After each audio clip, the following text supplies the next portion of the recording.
You're listening to For the Republic, a love letter to Star Wars animation.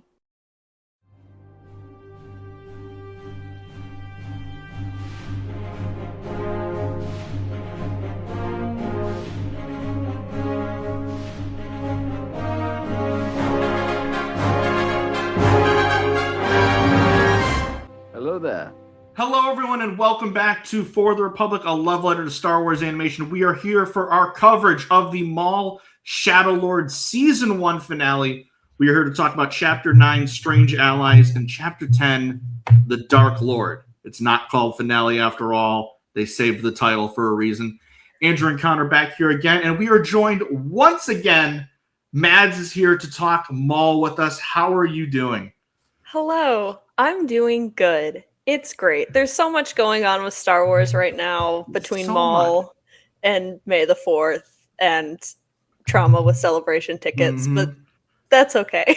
Is it crazy that this week has been so long and so jam-packed that I forgot May the 4th was this week already? Because I was looking that was 5 whole days ago. Maul came out. I'm like, man, I'm going to talk all about my May 4th. It's going to be a great time. And I guess we can still talk about that. But it's just been all laser focused on celebration since Tuesday night going into Wednesday. But these episodes did, in fact, come out. And they were so good. And we are here to talk about them. So the last time we talked to you was back during our special Force Awakens retrospective episode, which is available on our channel and podcast feed. If you have not checked that episode out, it is awesome. It is feature length. We go in depth on the lead up and everything about that movie, which, you know, the internet likes to tell you that no one liked it back then, but I guarantee you that was not the case back then.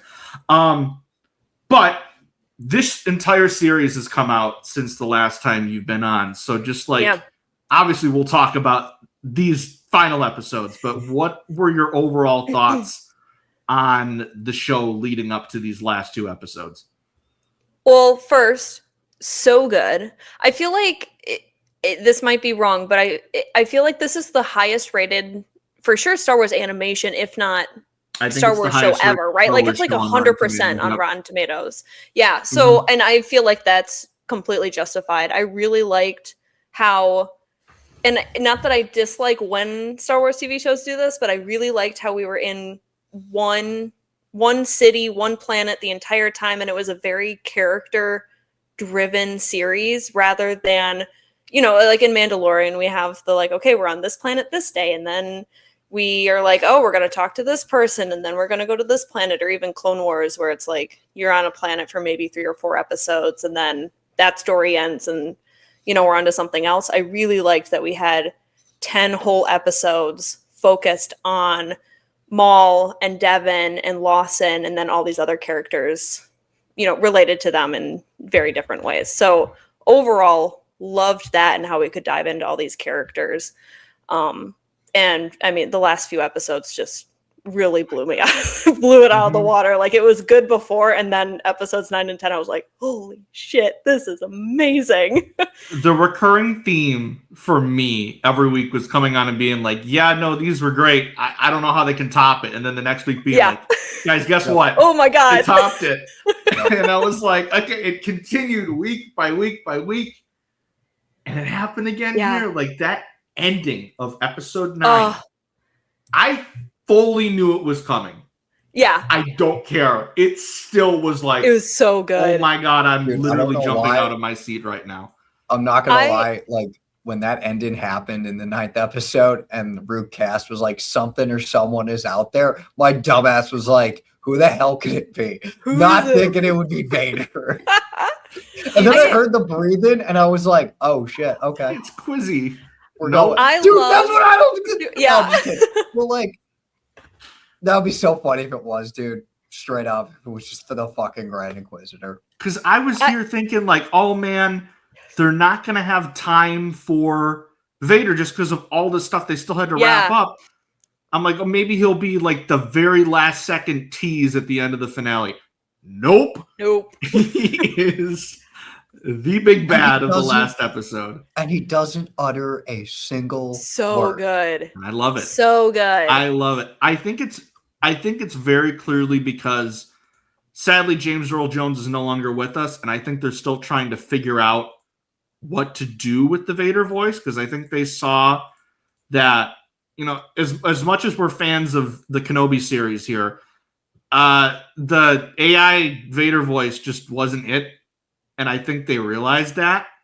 So you could either go the route of like having, one of the many voice actors that voiced him in like the games voice him, or you just figure out what to do next.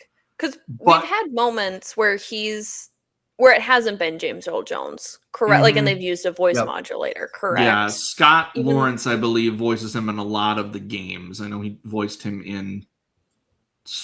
Was it Fallen Order or Survivor? He voiced him in.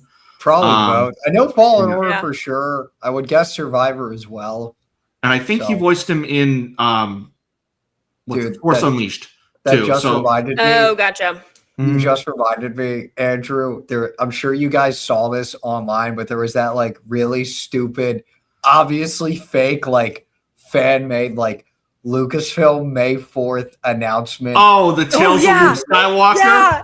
Yeah. Tales of Luke Skywalker. Star Wars Jedi Fallen Knight. I'm like, dude, that sounds like the title of a SWTOR expansion pack more than the final game. My favorite is like part of me, because people were like, if you look at the Tales banner on Disney Plus, there's a part that looks like it's missing something. So I'm like, maybe they are going to announce a Tales something, because I thought we'd at least get some announcement. Yeah, we didn't really. We got like a poster and that's it for Mando and Grogu.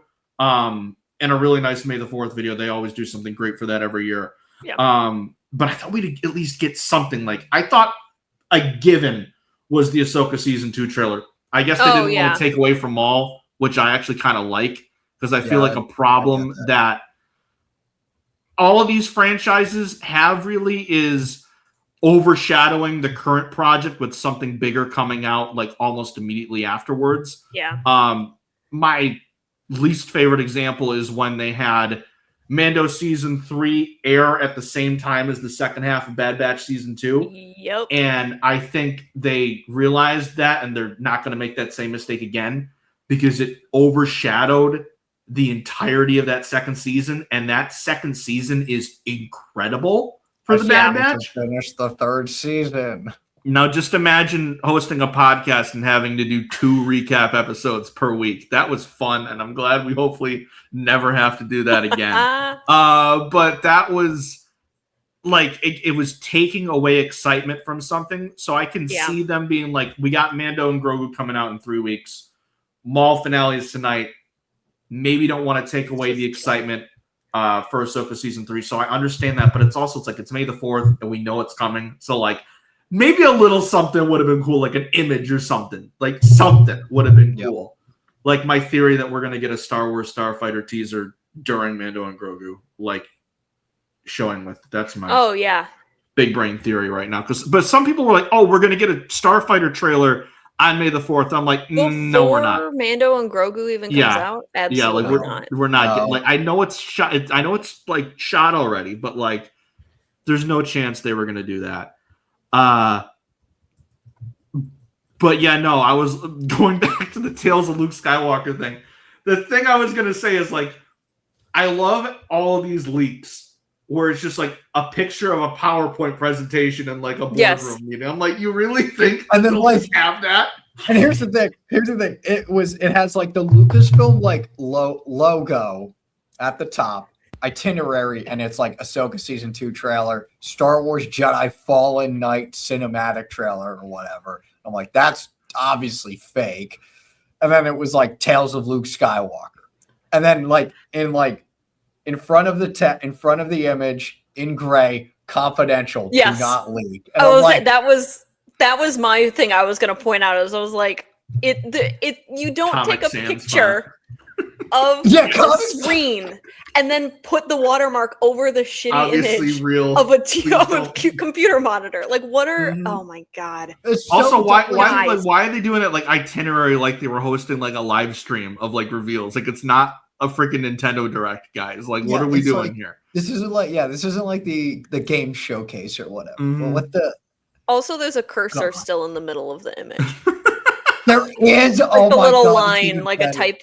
line, whatever. Oh, that's even better. I love this. Oh my no, because I had Tales of Luke buddy of Skywalker mine- will I return had a- in Avengers Doomsday. No, I had a buddy of mine who was like, the only reason I think this isn't fake is because like we've all been starved for Luke Skywalker animation content. And I'm No, like, true. buddy, your head's out of your head. I would love it if it was true, but Yeah. nah, Like, there's no way. I'm like, come on. clearly not. You I would can't like be this it. gullible. Like, Give us like something right before episode 7 with Luke, or like Luke and Leia training. Give me it, please. Please. But Wait, this is wait, really quick. This is where I give my pitch with Beth Revis because okay, here we go. she for a while also before need to she read that. deactivated her Twitter account, she was talking about how she really wanted to do a book that was like at this. Partially because this is how the whacked timeline works, is that Leia would have been training as a Jedi around the same time she would have been pregnant with Ben, and Beth Revis really wanted to write that book. I don't know how to convince anybody at Lucasfilm to reach out to her to write that, but I need the book. I want Dave it so Filoni, bad. if you're Dave. listening, I asked, I can't remember his name. Matt, maybe? He works for publishing, and every once in a while he does like what's his Q&As and name? whatever. yeah, You know who I'm talking about. And Yeah, I I know who asked him you're at one talking point, I about. was like, do authors ever like come to you guys with ideas? And he was like, no, usually they come, like they say, oh, I like writing this character. Let me know if there's anything else. And I'm like, Beth, email him. Please. do it, Beth. Please. Do it I for all of keep us. forgetting that Beth Revis wrote like the greatest, like one of the greatest Jyn Erso stories ever, Rebel Rising. I need to read it so bad because I've read The Princess and the Scoundrel so many times and I love Beth so much. Speaking of Jyn Erso, Oh, this is going to tie into my May the 4th thing. But I'm sorry. I just like the one video I made on Instagram. I was like, I should have included Jyn. What the fuck is wrong with me? what I was going to say is Okay. I didn't realize that in the solo novel, they include an epilogue with Saw and Jyn. Yeah. And I didn't realize. I either knew That's that and right. forgot Yeah. or didn't know that. Because I it's guess so we can good. go into So I watched Solo on May the 4th. That was my Star Wars movie of choice. Hell was at yeah. work. hell yeah. yeah. And no mall shirt. So you get You The get second best he's, option. He's in that. He's in that movie. Dude, God.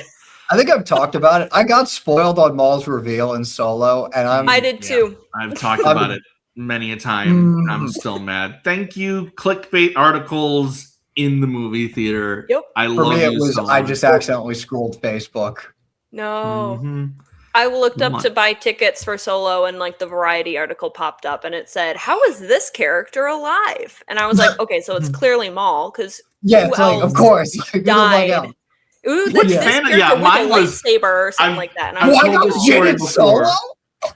I've told this story before, but it was like, which Phantom Menace character shows up in Solo? I'm like, oh my god, That's probably Jar Jar what- Binks is in. But I was like, no, I know who this is. Like, there's no way in hell. It'd be funny And as I was fuck just if waiting Jar Jar for it. showed up in Solo. That'd be hilarious. Jar Jar, one of That would- Emphas Cloud Riders, that would have been sick. Oddly actually. enough, that wouldn't like it. That's not like totally out of the blue. I wouldn't have We been. get Warwick shocked. Davis's character in Solo is the same Yeah. as his Phantom Menace character. Yeah. So, but no, because I watched, Huh. I was like, okay, I was in the mood to watch it the night before, anyways. But I'm like, okay, I'm gonna save it because I know after Shadow Lord, because I know Dryden Voss is showing up. I'm gonna just go right into Solo, and I did, and it was great. And then I was scrolling through Wikipedia, and I saw that the epilogue is Emphas gives the coaxium to Saw and a young Jyn Erso, and I'm like, why didn't we get that? That would have Yeah. been so cool. The biggest Ah. thing I remember from the Solo novelization is the moment where, like in the movie, the moment where Chewie like decides to be with Han on Kessel when the Oh. firefight's breaking out, and like you get the inner monologue, and it's fucking heartbreaking. It's like really, This is on like, my list of books to heartbreaking, but it's really sad. At least I thought it my was. I was God. like, Chewie's Why? internal monologue or Han's internal monologue? Chewie. Oh, Oh my god. See, and this is where I say this is moving up in my list of books to read, but the list of books to read is like 50 books long. So Also, this is not related to Maul at all, but I want to put this on the record. I know we're probably going to talk about Solo a bunch of times, Andrew, but I remember in the lead up to it, I was like, yeah, we'll see how this guy We'll see how this guy does as Han Solo. Just got to see how it goes. For me at least, I can pinpoint the exact moment where I was like, oh yeah, this guy's Han Solo. Yeah. It's fucking where Malik, pulls his gun up and he's like going somewhere Solo, and he's just like, Malik, hi, how are you? I was just hoping to get past or whatever. I'm like, yep, this guy's Han Solo. 100%. Yeah. That's it.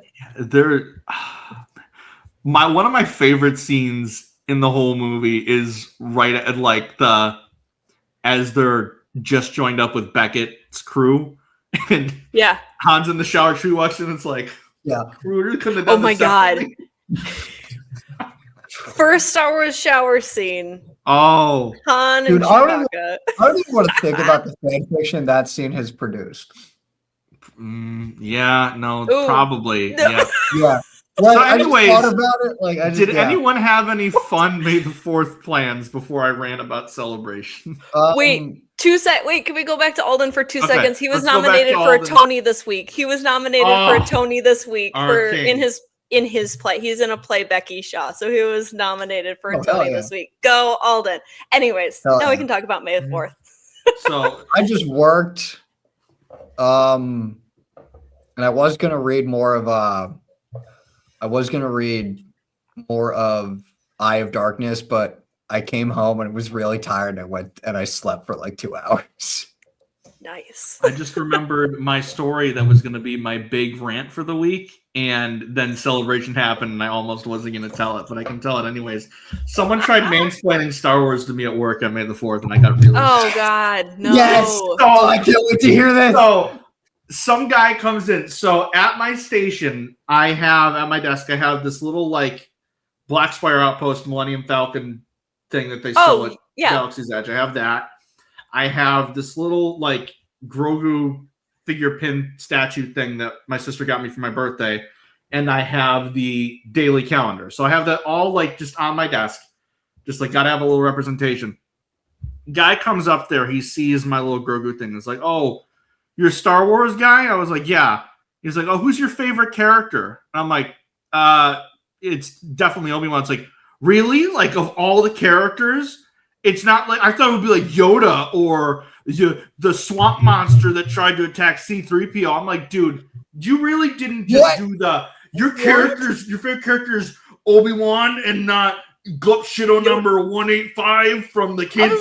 Like, he literally did that. And like tried doing that, and I'm one to be like, first of all, if you're really gonna try and mansplain this to me, if you're talking about the swamp monster from Dagobah, it was R2D2, not C-3PO. So don't fucking try that with me on May the 4th of all days. Do you know who you're talking to right now? And second, like, who asked someone who's your favorite character? You say, then be like, are you sure? Was it that That guy? doesn't sound right. And you're Why isn't it this character? I'm like, crazy. Obi-Wan's not even that crazy. I say one of the more popular it's Star like a Wars safe character to say. Dude, this guy would have had an aneurysm if I told him my favorite character is Avar Chris. Guys, my favorite character is Steve Trennis. He'd be like, yeah, me too. Like, yeah. Do you Is even that know one of those woke novel that? characters? Like, Yeah. so God, yeah, no, that made me very upset because I was wild. like, you don't try and do this with me. Try and big league me into thinking you know more about this thing than I do. On May the 4th, like try to be cool, like, oh yeah, mine's actually this swamp monster guy from Dagobah. I'm like, Mine's no, Prince Zizor, and I'm like, Yeah. no, it's Like, no, not. it's not. Like, like it's not. Like, stop. It's actually Actually, so like that. actually, it's Glup Shido. Yeah. So like that made me so mad. But aside from that, the night before I had Revenge of the Sith on. That was really nice. Had that on while I was cooking dinner, and then I got home, watched the Maul finale, made an entire graphic that I was going to post on the socials for May the 4th. Decided I hated how it looked, deleted it, didn't post it, and then watched Solo, and that was a great time. oh my god.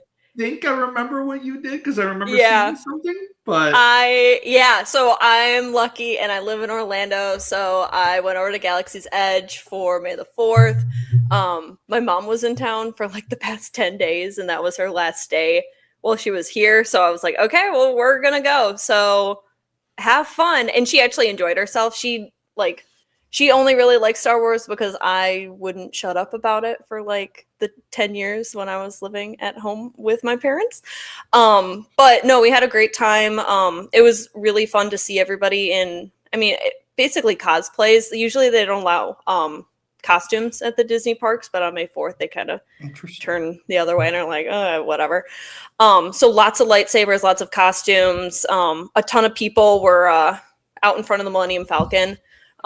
And everybody just has their lightsabers, and you start chanting character names, so everybody would be like, Anakin, Anakin, and then it would be like, and be like, I'd be like, Obi-Wan, Obi-Wan, like Jar Jar Jar, and I'm like, what are we doing, you guys? It was ridiculous, but we did that. We did all the Star Wars rides. I had on like a Rey's vest from oh my god, The Last Jedi.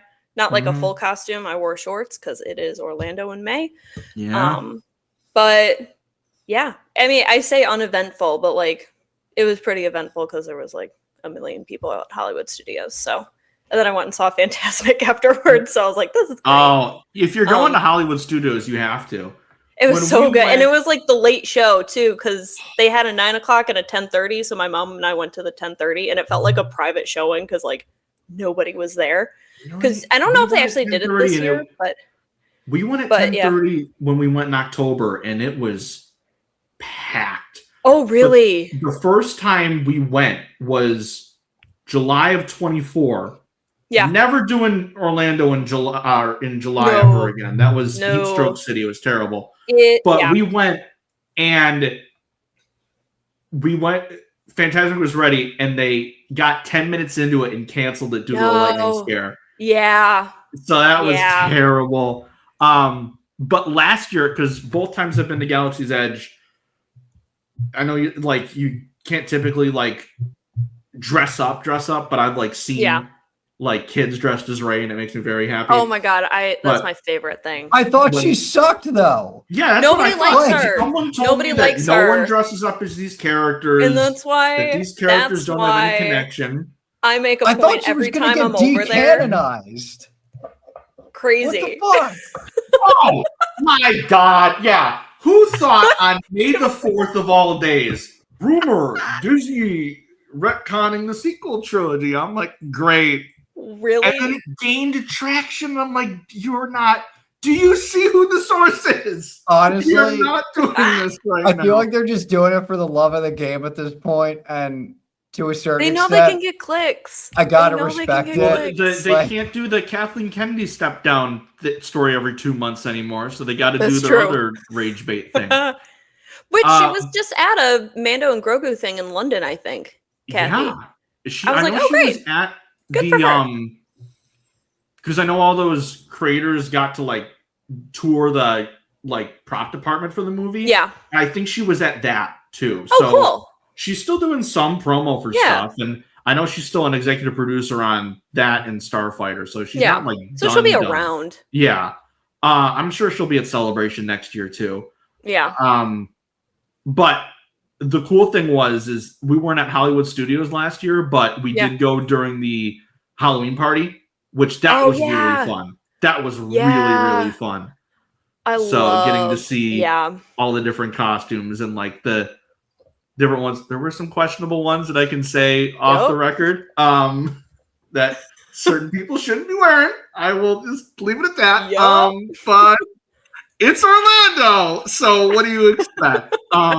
Okay. May the 4th. Yep. But one more thing before we get in the mall. So we got good news, guys. We're going to Celebration. Yep. Kind of. Bad news. Scalpers. Bad news. Drama. Reed Pop. We all had wildly different experiences with our ticket queues. You two were I mean, it was terrible regardless, but you two were pretty lucky and got yours within Yeah. an hour and change. I didn't. So I'll get my sour grapes out of the way here. I was literally at the queue opened at 3. I was right there at 3. I had my phone, had my laptop. I was ready to go. I did the queue for Celebration 2017, 2019, and when it was going to be 2020, I did it for 2020. Don't remember being any longer than 30 minutes. Both times got tickets, no problem. I'm like, okay, it's going to be the same thing. Hour goes by. I'm like, man, like we're only like 3 bars into this thing. Like, what's going on here? VIP tickets sell out. Then the 4-day passes sell out. I'm at the point where everyone on my timeline I see has gotten their tickets and I'm still in the queue. And I'm like, I swear to God. So I have tickets. Right now, it's only for Thursday and Sunday, but I got tickets, guys. I'm going back to Celebration. I am really excited because even if I don't get to go to those 2 days, and I'm going to do everything in my being to make sure I do, I got a year to figure it out. I'll figure it out. But I got some backups. You know, there's Disneyland, so I can do Galaxy's Edge. There's the Lucas Museum, so I got things to do if I can't go to Celebration. Shit, that's right. Yeah. Which I was gonna do those regardless, so I could just maybe do it one of those 2 days if I can. I don't know what you're referring to technically, but yes to both of those. Yeah. The Lucas Museum. Oh, okay. Yeah. I forgot about that. Yeah. The problem is that this shouldn't have happened, guys, because Correct. 20 ticket limit is ridiculous. Yep. What are we doing here? How does that not immediately think, yeah, no, scalpers are going to invite this? They've ruined so many hobbies and fandoms at this point. They've completely ruined any aspect of, if you're into trading cards, good luck getting packs of anything anywhere now. Good luck being a little kid trying to buy freaking Pokemon cards. You're not going to find them because the 40-year-old man just bought the entire freaking aisle out. Dude, my roommate deals with that with Pokemon all the time, and he hates it so much. I hate it so much. It's terrible. And now this happened here. Now, like, yes, a lot of us, because we have friends that couldn't get tickets. And I was lucky enough to get 2. And I'm still pissed because I couldn't get to all 4 days and I was stuck in the queue for 4 fucking hours. Like, that should not happen. But we got friends that couldn't go. We have families that do this every year. This is the first American convention in 4 years that aren't going to be able to go.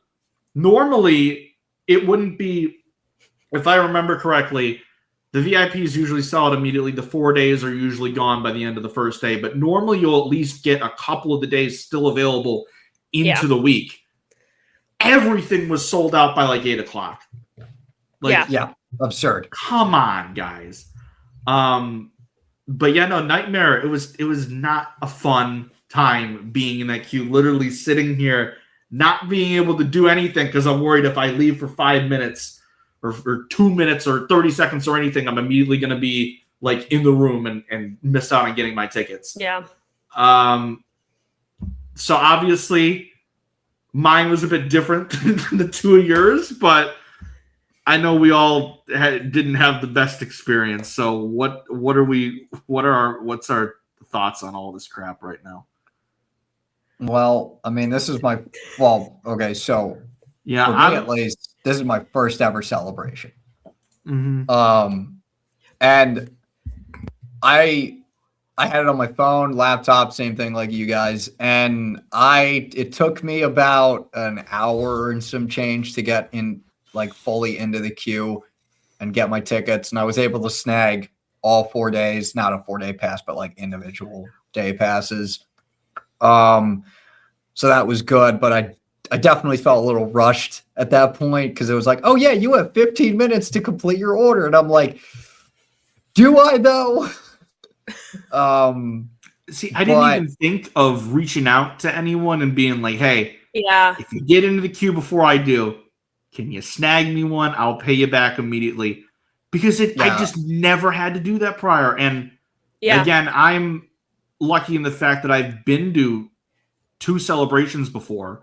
So I've gotten to experience this before, where you haven't, Connor and Mads. Is this your first as well? This will be my first. My So, like- I Oh, lucked yeah. out that I really had no major issues. I mean, it was nerve-wracking just because I didn't know what to expect, but I got a 4-day pass within like 20 minutes, which was great. And then I like went back onto Twitter and was like, I got it. And then I saw everybody slowly having crash outs, and I was like, oh no, this is not good.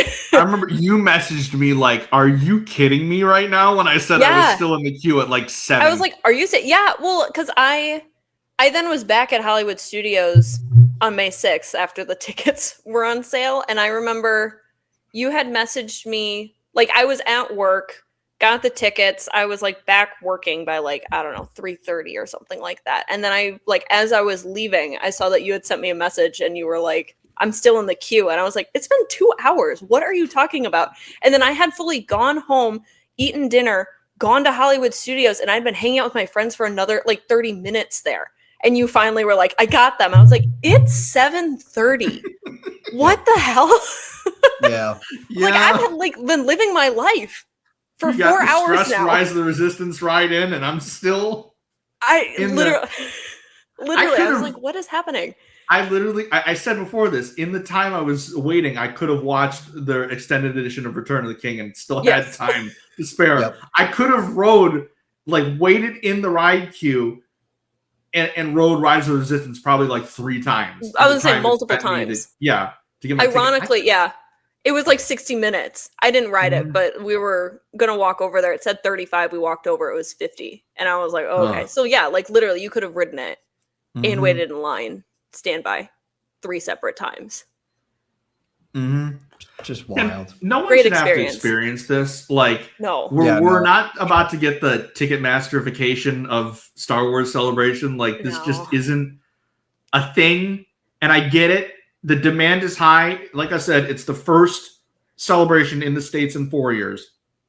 It's really the first big full celebration since 2019 in the States, because 2022, it was still the tail end of COVID. You still had a lot of people that weren't fully comfortable going all out with stuff back then. And it's the 50th anniversary. And it's the 50th anniversary. You have a movie coming out that year. Yeah. So, and obviously, there's none this year. So there's a 2-year gap between Japan and this year. So there's a lot of demand. I know the LA Convention Center is a bit smaller than the Orange County one that they ran Anaheim in.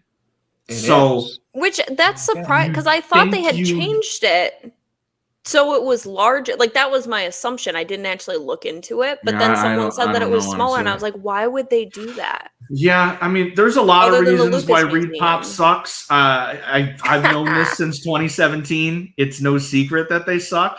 You guys dropped the ball big time, and hopefully they do right by this in some way, whether that's I think they'll probably do another smaller ticket launch at some point. They do that with most conventions. Or they're not the guys anymore. Yeah, no, that would be freaking amazing. That would be great, actually. There's several reasons for that. If you don't know why, look into it. But it's just like how did you not realize that was going to be a problem? Like 4, 5, cool. 10, you're pushing it. Yeah. 20. Yeah. How many fucking tickets are we buying here? Like, Matt's made the joke, like, what Star Wars? This is awful. Which Star Wars fan has 20 friends to actually buy tickets for that they also can't like have someone else go in line? Why, but I did see a couple people buy like for entire friend groups, and like we are not talking about you here, at all. We're talking about the people that purposely ruined this for thousands of fans because they can make extra money, because people will be that desperate to go to this convention and spend $2,000-$3,000 on tickets. We saw the night of on eBay 4-day passes going for $2,000, which is ridiculous. on one of the sites, I saw Friday passes going for $380 something, That's and then Saturday passes crazy. going for $900. Absolutely I'm going to look on ridiculous. eBay right now. Yeah, I'm they going to see need what. to do something about the scalpers. I know that they've taken down a lot of the scalper reselling ticket stuff already, which is smart. They should keep doing that, and they should find a way to make it up to a lot of these people that couldn't make it, because obviously a lot of people that bought tickets, there's going to be some things that happen. There's cancellations every year. So a lot of these people that want tickets are going to be able to get tickets from now until the time of celebration. But it's still upsetting and it's frustrating because you have a lot of people that this could have been their first celebration, and they, as of right now, don't get to experience it because people decided to ruin it for an entire fandom. And it's just frustrating. And also, even without the scalpers, the rollout was just terrible. 4-hour queues. Are you kidding me? Like, I don't see, I get it, like Wi-Fi and stuff, and there's a whole thing. But if we all get into the queue at the same time, the time we spend in there shouldn't differ wildly compared to everyone else. Like, even it seemed like I saw done in like 15 minutes. Yeah. And others My buddy were was in done there in 15 longer minutes. than I was. And I was in there for half a business day. There were people, I think, that had even like entered the queue, even if it was like, oh, I accidentally refreshed my phone or whatever, but it's like they entered the queue after the 12 noon or the 12, oh my God, Pacific time, and then they got in before people who were already in the waiting room. Yeah. No. I don't know if that's true. I heard that, but that was the one thing like, that did, like, I'm not in the mindset of be upset that people got tickets and you didn't. What did upset me, though, were seeing people like, oh, I just got in the queue at like 4 Eastern, and they got tickets before I did. Which is ridiculous. And that shouldn't be it. They should be at the end of the line. How it works. And if, like, you're telling me that, like, oh, my time differed by 3 hours because I, like, refreshed getting into the wait queue, that shouldn't be how it works. No. Especially if you're on 2 different devices. It shouldn't work. It did scare me, though, because there was a thing like, oh, if you're on multiple devices, make sure you don't do that, because if you lose your place online, I'm like, am I screwing myself over by being on my phone? No, literally. There were pictures I saw of people who had like multiple web browsers, like it was like 8 different things open. And I was like, oh my I tried doing the multiple browsers, but when I tried doing that, I realized that I was just right back at the beginning, and the other one, I'm like, I'm not doing this. And I just closed out of whatever. I don't know. Anyways, celebration sucks. But we're very excited to go. Very excited to go. Yep. So if you were planning on attending, let us know. I'm just excited that I've been in this community for so long, and I finally get to meet the friends I've made through this fandom. That's the thing. One thing that should excite everyone is like, yes, corporations suck. We've known this. Don't let that take away from the fact that this is going to be an incredible time, because I've been to 2 of them. They were 2 of the best weekends of my life. I'm sure this is going to be no exception. We're just a little frustrated right now, but it's going to be a great time, and I'm sure we're going to be a lot happier as we get in the lead to it. I'm really excited. Yeah, I'm just really excited to meet all y'all and like some of the creatives. Yeah, schedule permitting, of course. I'm really excited for stories. Mads to take a picture of every Ray cosplayer and like tag every dude bro on Twitter and be like, look, this is it. What is that? Literally, you said that. Literally, the only reason I don't do that, I would love to do that at Galaxy's Edge as much as I'm there, but I'm like, I can't take pictures of children and post it online. No, it's bad. But no, I'm like oh my God, I'm so excited, because I feel like truly most of the time when I'm around like a lot of Star Wars fans is when I'm at Galaxy's Edge, but like still that's not the same energy as like, oh, we're all big enough Star Wars fans to like spend money on these tickets and fly out here and see all of this stuff. It's like, it's a wider range of people, and you don't know who's there just because they happen to be at Hollywood Studios, and they're like, this is cool, I guess. Yeah, let's do the Falcon thing. It's like, let's go see the giant spaceship, and we can ride the Rebel ride, which then is there's the me Resistance. crying in Savi's workshop making my saber for the first. I've still never done that. I've never done it. I should. Oh wait, that's right. Okay, fun. in that case, I was about to say something, and I'm not going to say it because I don't want to spoil it. But there's a moment in the ceremony that got me fucking teary-eyed. I'm like, I don't you know what I'm talking about. I got it right there. But I was just shocked at how into it like the cast members were. Yeah, because I was building my blade, and they're like, "Oh, reminiscent of the High Republic, good choice." I'm like, this guy knows ball over here. Like, I'm like, no, I've never done. I don't know why I've never done it, but no, I've only heard good things. So I'm like, I really should just go do it. Like the saber itself. Like, I do wish the hilt was lighter. Yeah, I was gonna say that's really the biggest, because I have the like reforged Skywalker saber, and then I have Leia's saber because I got the like box set from, I don't know, I want to say 2022 when they released it, and I'm like, they're fine. Like overall, Disney does a good job with the lightsaber hilts, but I was like, at this point, I'd rather just buy like a NeoPixel one. But because I have a NeoPixel and the Galaxy's Edge one, and it's like the blade is so much brighter. Yeah, because I took the picture on May 4th with both of them, and I'm like, whoa.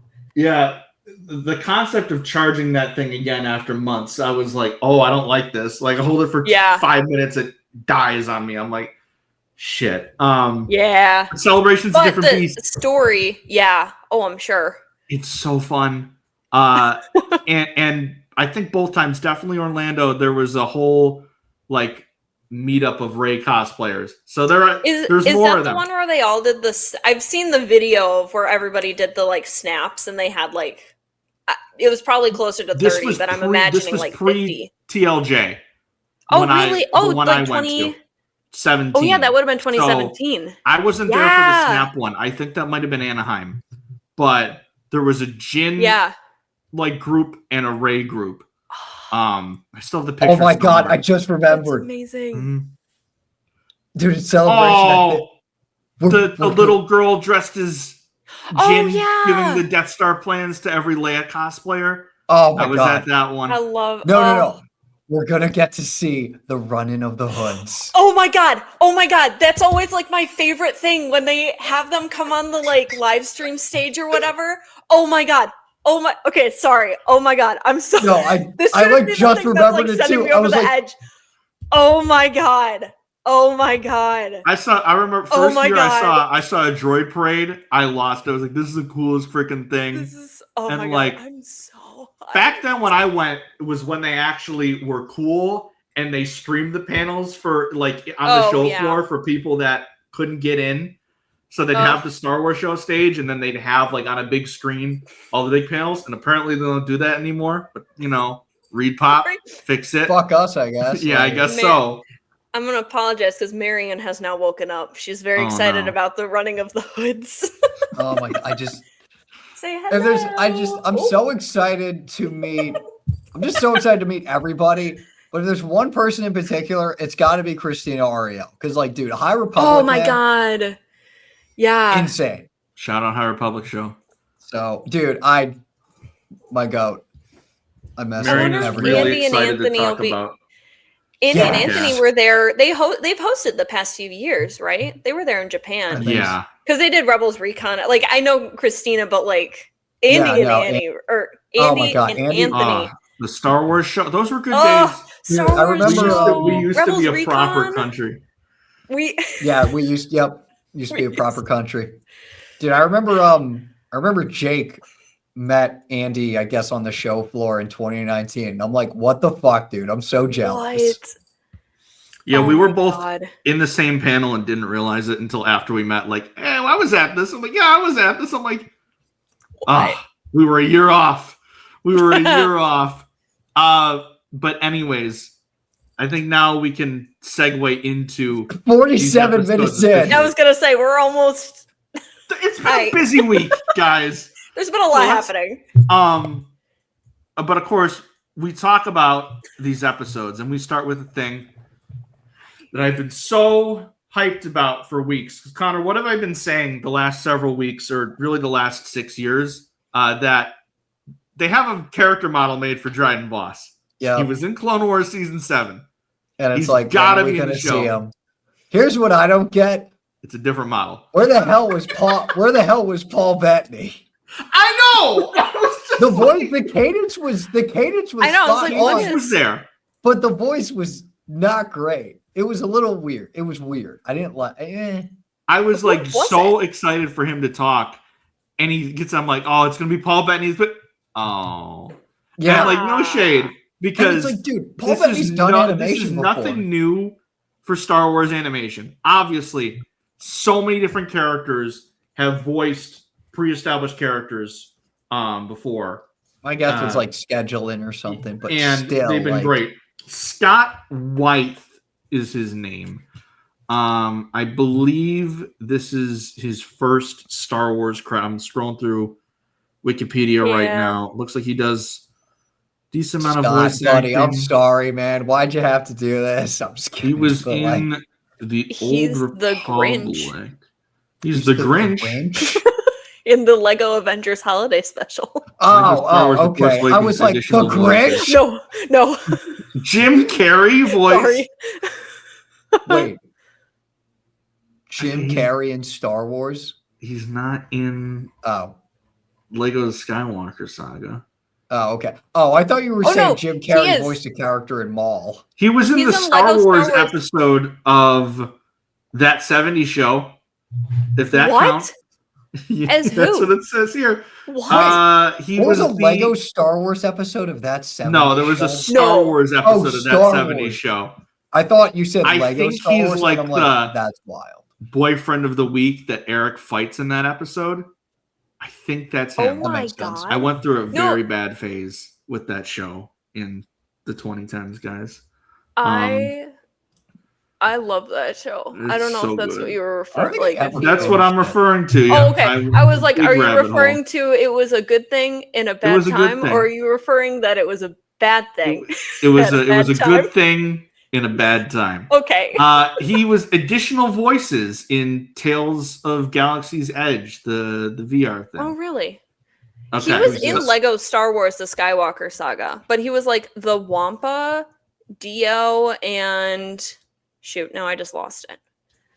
Like nothing major. I shouldn't say nothing interesting because I'm not in Lego Star Wars, and it's cool that he was, but I know. I like how this I'm sorry, the way this is worded in Wikipedia, it says White took inspiration from Paul Bettany's performance as Voss in the film. I hope you're voicing the character, dude. Yeah, I really am curious why they couldn't get Paul, because it's like he's done animation stuff before. That said, though, that's my guy Dryden, man. Like, I got excited. Yeah, I was like, we're getting I've always been ever since Solo, I've been a Crimson Dawn fan. Obviously, was showing this off beforehand, but I got the Crimson Reign comic right here. Kira is my girl, but timeline-wise wouldn't match up. Dryden's always been a really fun antagonist for me, especially rewatching Solo after watching these episodes. I'm like, that is the dude right there. And we were wondering how he's going to connect into the show, what it's going to be, because the last episode ended with the tease of, Dryden Voss wants to speak with you. And it went in the direction I wasn't expecting, because I had just assumed that, obviously he's the head of Crimson Dawn at this point, but he's not. I guess because he showed up in Clone Wars Season 7 in the hologram, so I just assumed he's the leader of Crimson Dawn at this point, aside from Maul. But it's like, okay, I will get you off of Janix in exchange for you killing the head of Crimson Dawn so I can take over the whole organization. And I like that because it gives us something to look forward to for next season, getting him further ingrained into Crimson Dawn, getting him more deeper into taking over the syndicates and really seeing how we get to in Solo where he is in control of all 5 of the major crime syndicates. And again, more Crimson Dawn, more Dryden content, the better. Like, hopefully the voice grows on me at some point, because I'm glad I'm not the only one that was like, oh. Okay. Like, yeah. Yeah, I'm like, no. the cadence was there, but like, you're not even doing the accent. Like, it's just like, it's kind of there, but like, it's gonna take some time.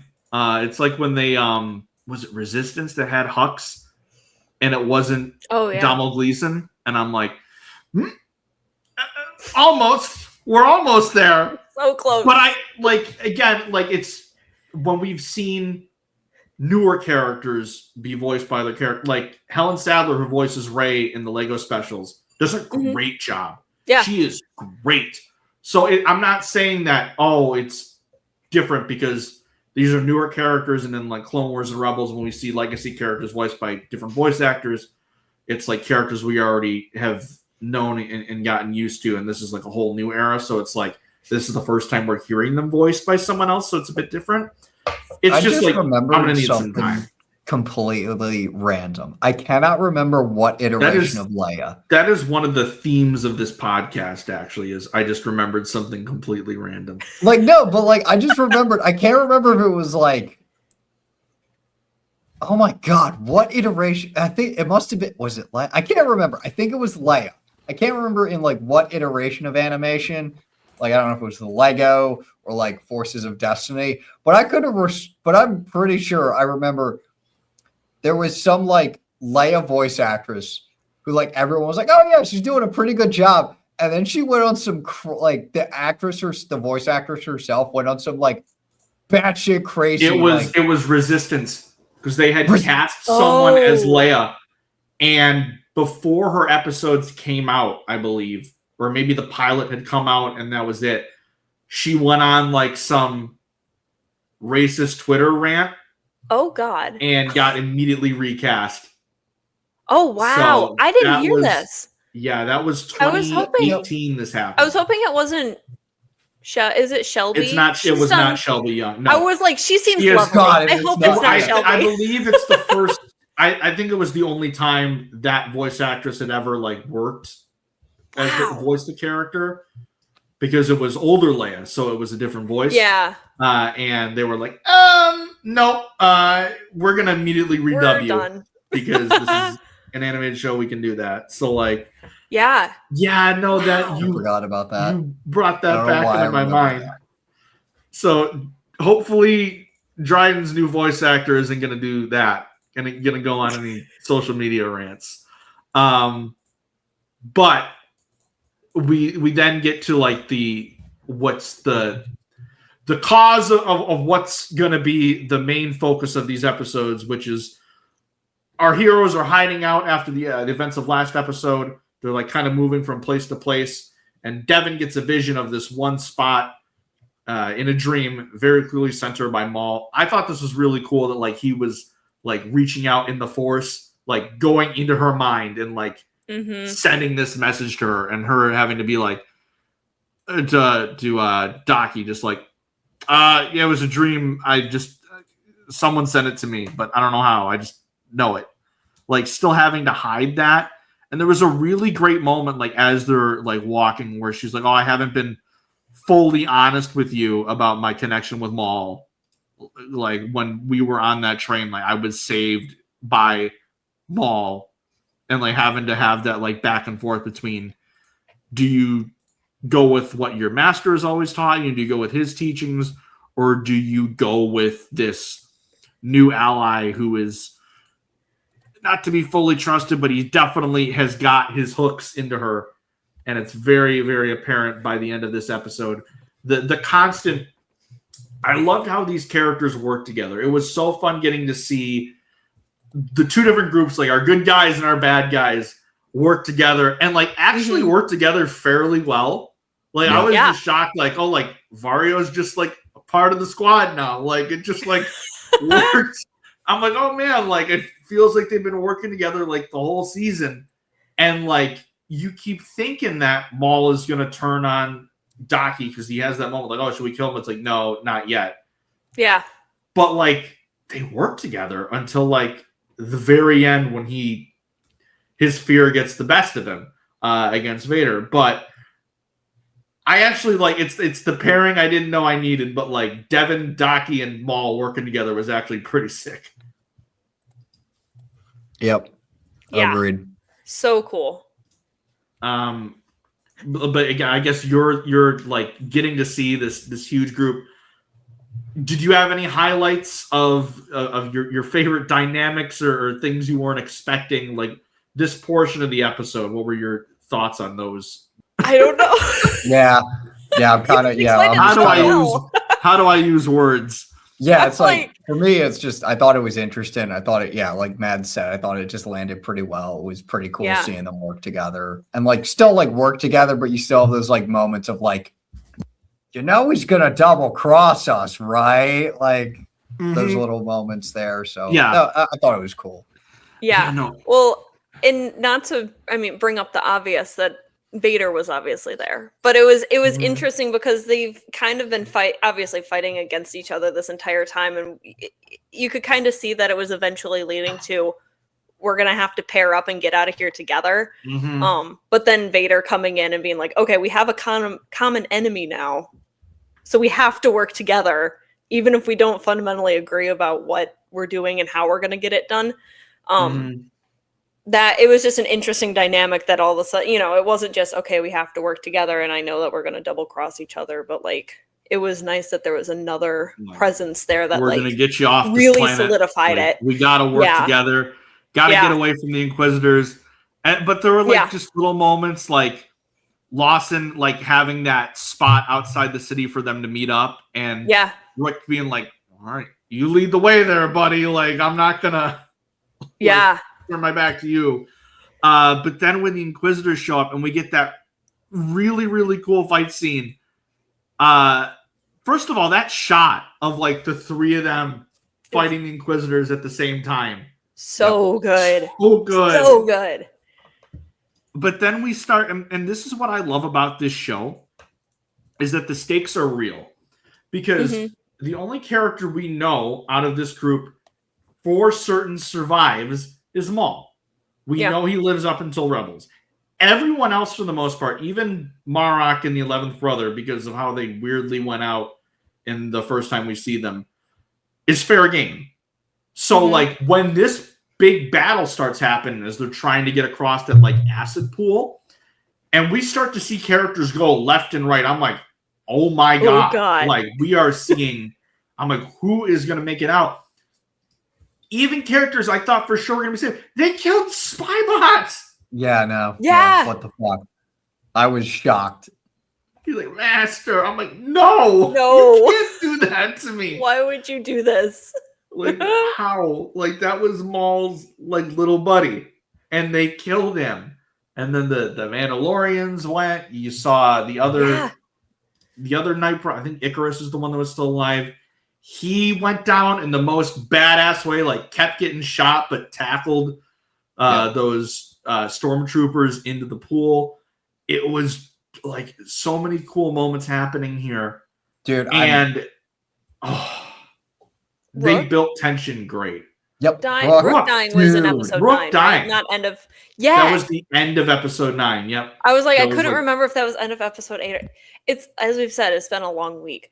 But and even what was it? Vanessa Marshall said that Dave Filoni asked her if Vader were to kill you, how would you want to die? And she was like, I want Vader to like pull my, not her, but like pull my lungs out of my body. Have you guys heard that? No. What the fuck? Oh my God, are you serious? Okay, wait, I'll tell it better then. So apparently in the recording studio, from what I'm remembering, Dave Filoni was talking to Vanessa Marshall, who's the voice of Rook, and Harrison Dula, and in Rebels, obviously. And he was like, well, if your character Rook could be killed by Vader, actually, I don't know if it was specifically Rook or a general question, but it happened with Rook. How would you want them to die? And she said, oh, I want him to like pull my lungs out of my body through my mouth. Jesus Christ. And that's what and it's obviously not shown because she gets like dragged into the fog. And you hear and I don't think we know it's Vader at that point. Yeah, you hear like a whacked, cracking, like I'm not The fucking noise. Lego Star Wars neck Yes. crack sound, Yeah. like Literally. straight up. And I that's was like, "That's supposedly- Lego Star Wars." Supposedly, it's Rook's lungs being like force pulled That's out fucked- of her mouth. That's My fucked up. God. That's the NC-17 I'm glad I was the one who could version tell of you the that. show. Yeah, no, that's crazy. Anyways. Jesus Yeah. Christ, Vanessa. The way that they were setting this up, though, was perfect because, like we alluded to earlier, it's like I knew that Vader was going to show up because as this episode was going, because at first I was like, "Are we going to have time?" But as this episode was building, I'm like, "Okay, no, Vader's he's gonna be there." So like they're all able to get over the acid. They get away from Mark and the other brother, but then he's like, "Oh, he's." Like they radio to someone. It's like they're on their way, and I'm like, what are we talking about? Like that's got to be Vader. Like that's got to be Vader. But then my mind is like, is it that freaking lieutenant or like is it the Grand Inquisitor or something? But as they're going through the forest, Rook's like, oh, I'll take the lead. I'm like, no.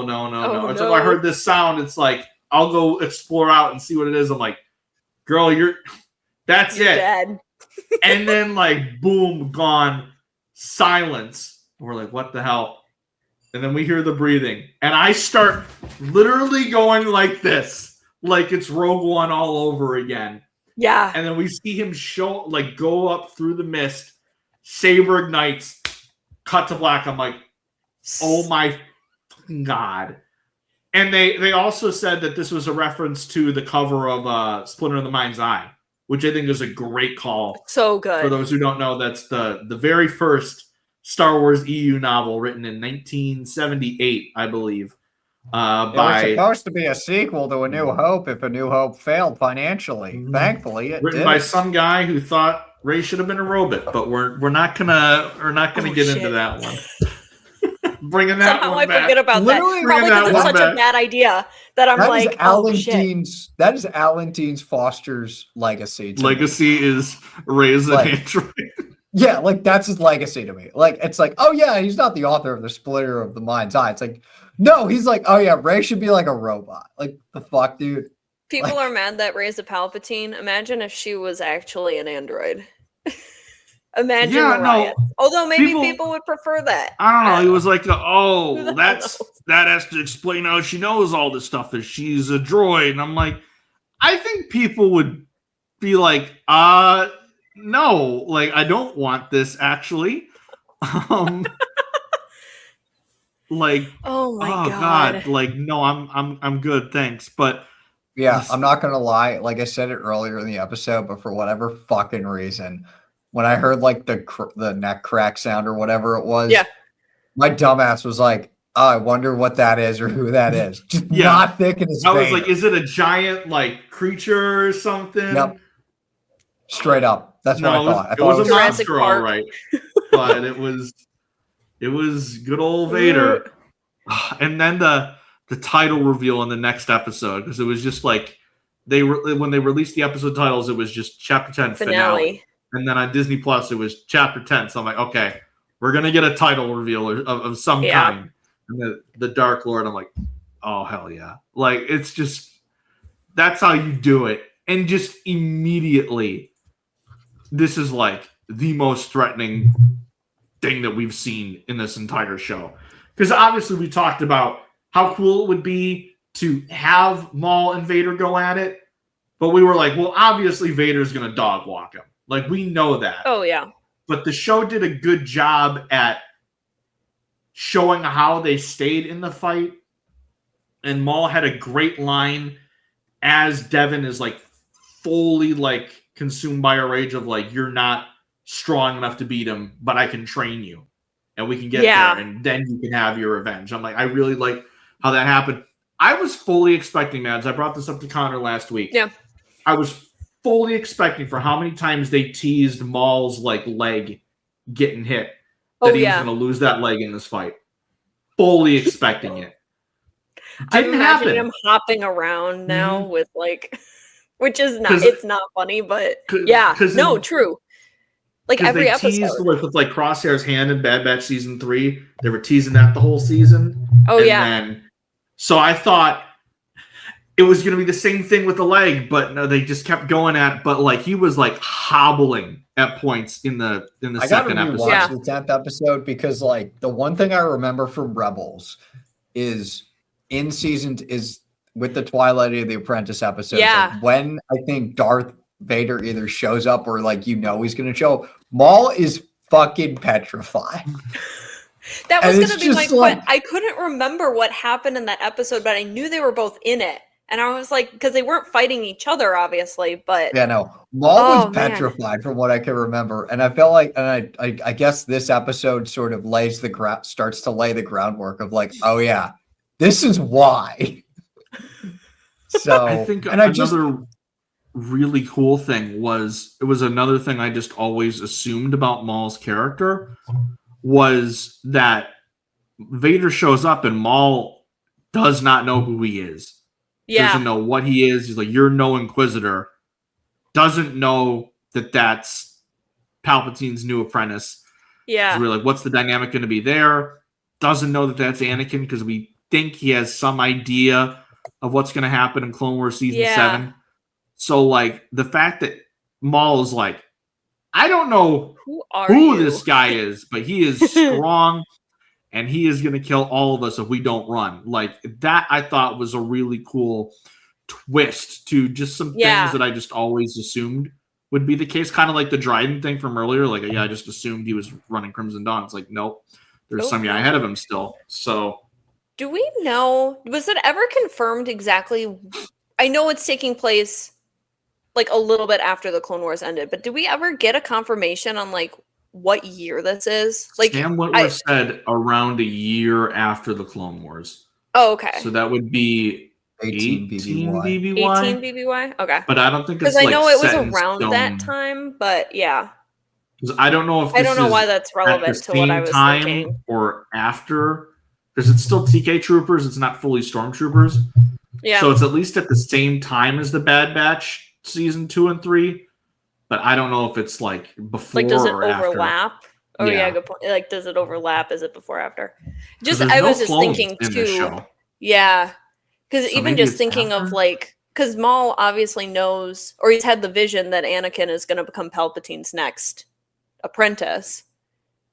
But I guess he doesn't. I can't remember now in season 7. Does he actually know that he knows Anakin falls, right? Because that's when he was in the like box. He was in the little thing, and he was like, "Okay, thing. It's happening." Mm-hmm. Oh yeah. But then he wouldn't know. Maybe he wouldn't recognize. I don't know. Because I know Ahsoka definitely feels like, Anakin falling. I don't remember if Maul also does. He has the because when Ahsoka talks to him after, he has the brilliant line. Yes. So like when he's seeing it all come to fruition. But then would he? Yeah, it's like would he know? He obviously doesn't know Vader, but it's like okay, is it because he doesn't recognize? You know, if Anakin was wearing a mask, he'd be able to be like, oh, that's probably Anakin through the Force, but it's not. It's Vader, also black suit. I don't know. It's just interesting to see how he'll maybe put it together that this is Anakin, or if he ever will. Yeah, I mean, maybe. I don't think the good thing about the show is it's multiple seasons. And we get season 2. But I don't know. And there's nothing later on. Well, yeah, that's a good point. Yeah. And I don't think there's anything that indicates that he would know or not know that it's Anakin in Rebels, right? I don't know. I'm going off on a tangent. Any indication unless there's a line or two. Because I'm trying to remember what Maul and Ahsoka say to each other in those episodes. Because all I remember is they have a little showdown. And then there's you mean my apprentice? And then he blinds Kanan. And then that's the last thing I remember from that episode besides the Vader and Ahsoka fight. Yeah. Better introduction. Vader showing up on the top of the TIE fighter or Vader at the end of this episode? Oh. TIE fighter. I was just from an artistic standpoint. I just like how funny it is. It's so funny. It's so funny. From an artistic standpoint, I like this one better, I think. Just yeah. generally the animation in this whole show is gorgeous. It's like between all the freaking lighting and then like phenomenal. the backgrounds, like I would assume it's a deliberate choice to make it look like a matte painting.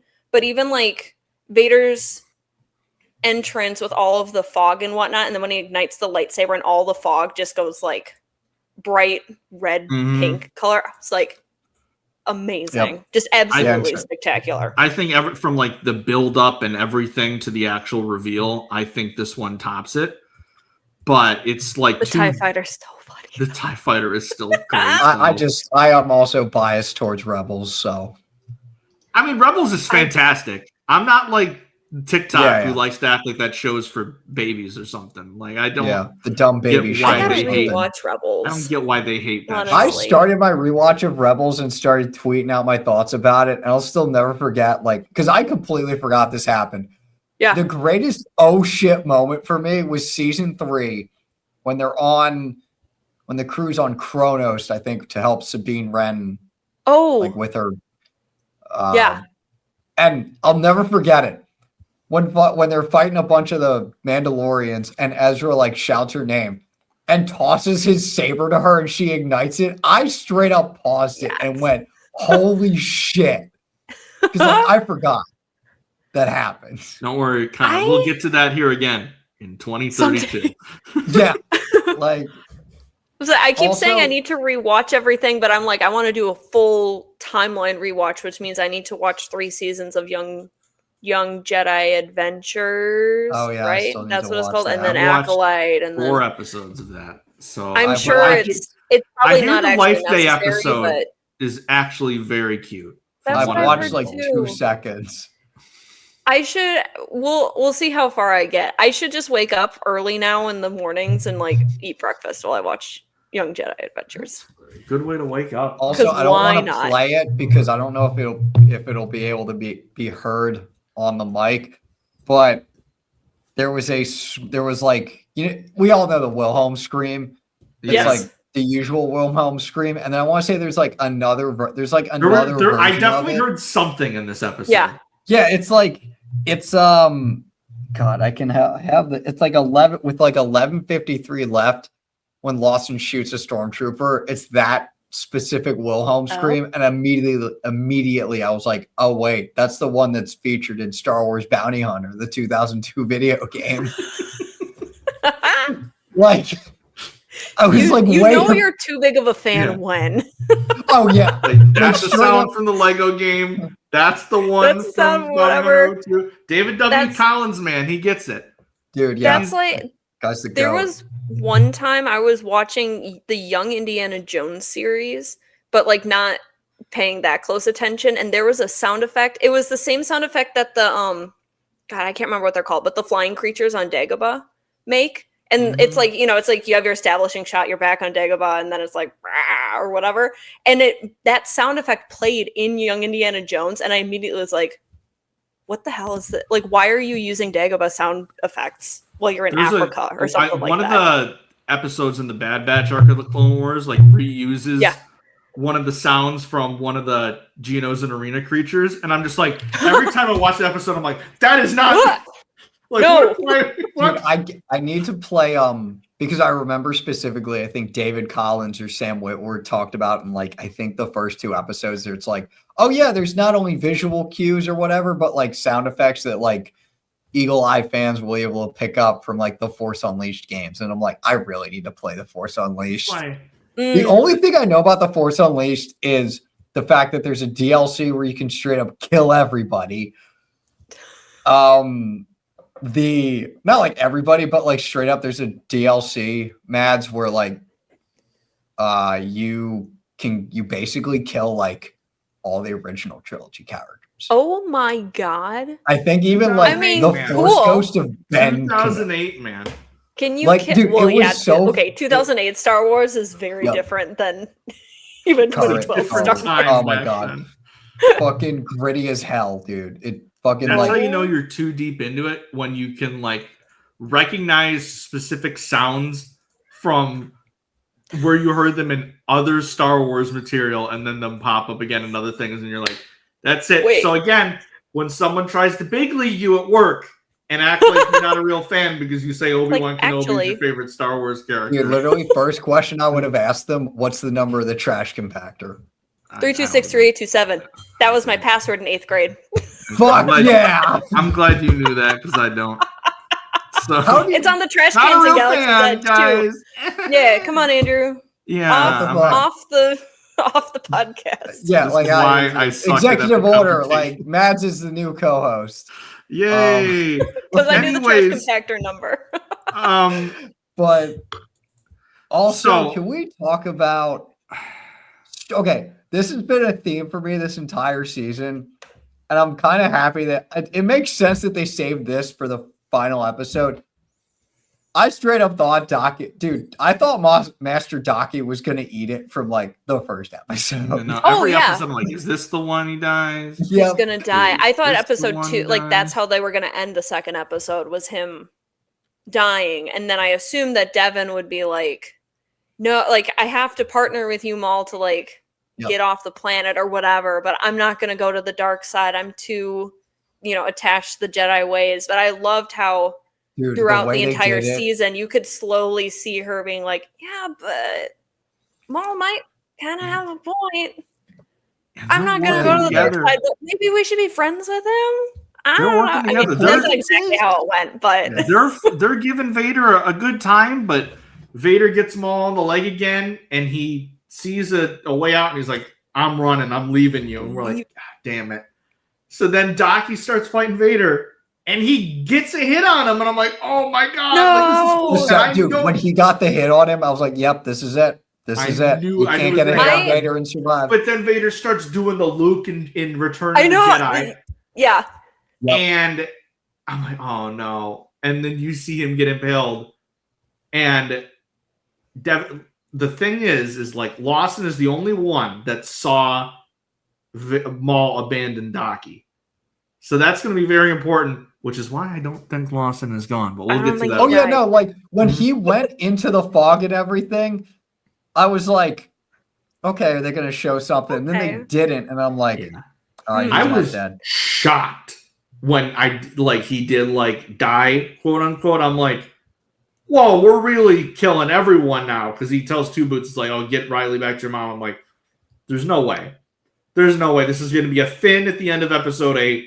There's no way he dies. And he allegedly did, but I'm not too sure. I But don't Daki, think so. that hurt, man, because again, we were all expecting him to die so Devon At could some point go down to the dark side. But the fact that we got a whole season with him, and we got to see how we've been wondering all season, like, how can Maul and the Jedi work together?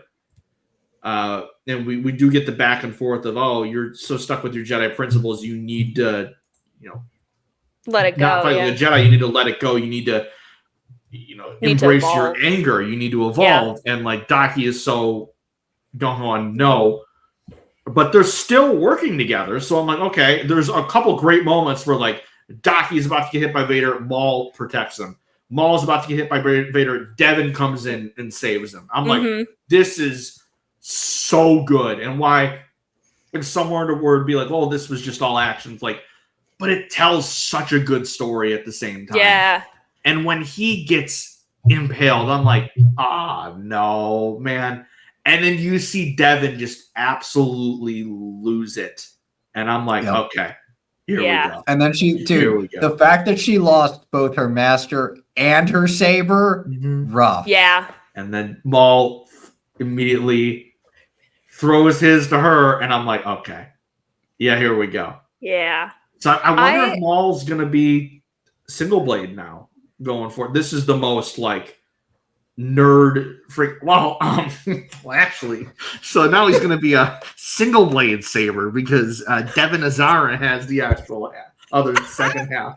Like it reminds me of this time in Star Wars. Yeah, it's like I can't do it, but like it's also like, but it's cool to think about too. Like this is the beauty of being a Star Wars fan.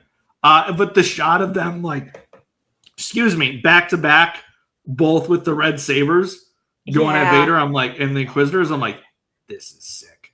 Oh, dude, and So that good. shot of Devon dual wielding for like a tiny bit, when like it gets to that point where like she blocks both the Inquisitor sabers, I was like, fuck yeah, dude, that was awesome. Who was it that used the Force to block the saber again? Was that Maul or was that Vader?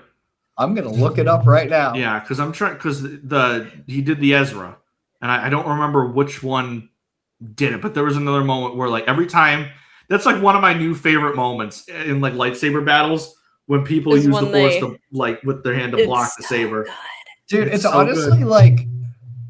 like retrospectively, it's just it's really funny to me seeing Vader as this menacing character who like kicks the shit out of everyone. And then when it comes to Obi-Wan Kenobi, he gets his shit kicked in, dude. Like it's like Oh nothing. yeah. Obi-Wan always he's always one step ahead. It's genuinely just so funny to me. Like in a sense of just like, oh yeah, Vader's this really menacing character and he can basically defeat 99% of the galaxy. But he goes up against his old bastard, he gets fucked. I mean, we see here he's beaten 3 Force users at the same time. And the only way they get away from it is because they like Knock all the cave rubble. in a cave Yeah. on him. I loved how he the entire time. I mean, and that's just Vader, but he's just fighting with one hand. He never Mhm. does like dual. I mean, and again, that's just Vader, but like he's just like Rogue One, where he's just like, I'm just gonna Yep. kill everybody, you know. And it's just like, holy shit. That's I So- don't know how else to do it in Rogue One. That's like what he's doing. It's just like, I don't know. I'm just gonna Yeah. Just another Saturday. like. So I looked it up. So it was Yeah. Vader first. So Maul like goes to thrust at Vader, and Vader like blocks it with his hand. I can't remember the actual nerd like specific term for it, but Force I know there's block. a fuck. Mhm. Well, no, but like there's like a I'm fuck. sure it's not. Yeah. Well, Force. yeah, but like Cheat. there's like a Latin type name for it. It's so cool, actually. I can't remember what it is, but like he does it, and then Vader goes to swipe at Maul, and Maul blocks it with his hand. So they both. I could be wrong here. Is the first time we saw that, was that Rise of Skywalker? That 'Cause was doesn't when Kylo you do it mentioned it. Yeah, In when you the mentioned Captain it, fight? I think Ray does it. Doesn't Ray do it? Does too? Ray do it? Yes. I feel like I'm it's on. pretty sure. Yeah, Kef Beer. Look, when This is people when want I to complain this is about when I 9, pull up. gave us one cool thing. Like,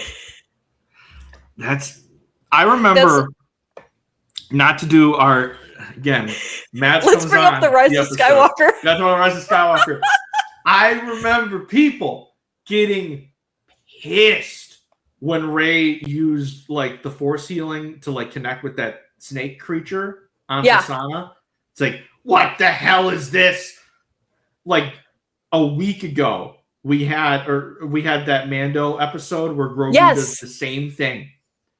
Yes. No one complained. Oh wait, was Nobody that like the cared. same week? It was was like might have been the it was- exact same week, actually. It literally, I pointed a long It's time like, ago, oh, probably Rey 4 years again ago. with these overpowered powers that no one's ever had before. I'm like, well, this was in Rebels, and it was literally in Mando days ago. But you know, again, I have plenty of things to complain about with that movie. That is not one of them.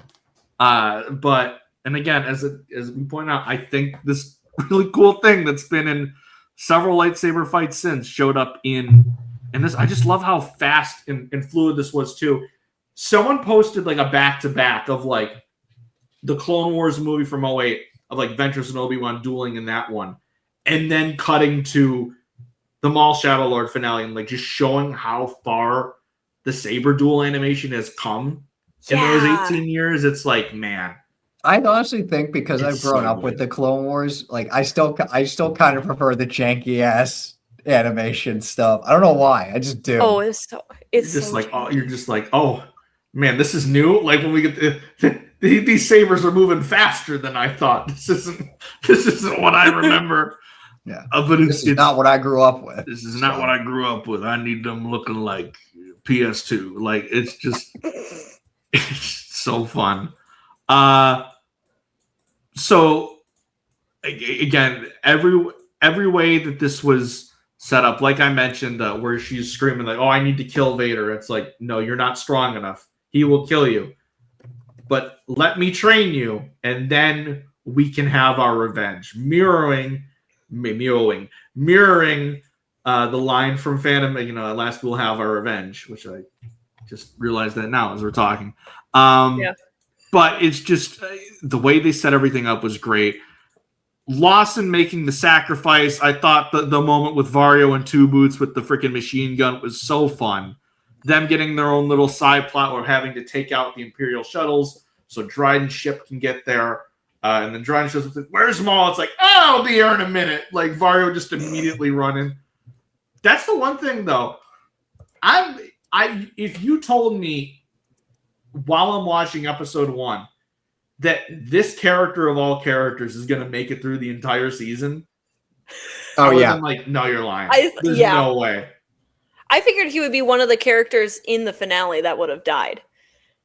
Like, hands Oh, down. yeah. If I was putting money on it, that would have been probably the I first think he's here character. for a long run. I will give them credit though. Like, even if it's like a fake out for Lawson's death, the fact that they did this to begin with. Yeah. And I was like starting to worry that he wasn't going to make it into season 2 because Wagner Moura had that interview where it's like, oh yeah, he would be really cool to play in live action. I don't see a way that's going to happen or that could happen, but it would be real cool. I'm like, what do you mean by that? What do you mean by I don't see a way? And then like it happens, I'm like, so that's what he was talking about potentially. But I think the fact that one, we know Two Boots needs to get Maul or Riley to his mom. And obviously, the one thing Maul's not going to want to do is, let's go back to the Empire and bring, we just escaped, and bring this kid back. He's probably going to want to bring Riley into his crew, honestly. And two, Devon right now is so focused on Vader killed my master. These are the enemy. I need to be with Maul because he's the one that can show me how to kill them, how to, adapt, how to survive, how to not fight like a Jedi. But again, Lawson's the only one that saw Maul abandon Daki to get killed. Lawson's the only one that saw Maul push him into Vader to just fight him one-on-one. So if Lawson, when he eventually shows back up, if he does show back up, and he's able to tell Devon that information, maybe that could lead to some kind of development for her. I don't even know if we're going to see a redemption for Devon. I don't know if we need to see it.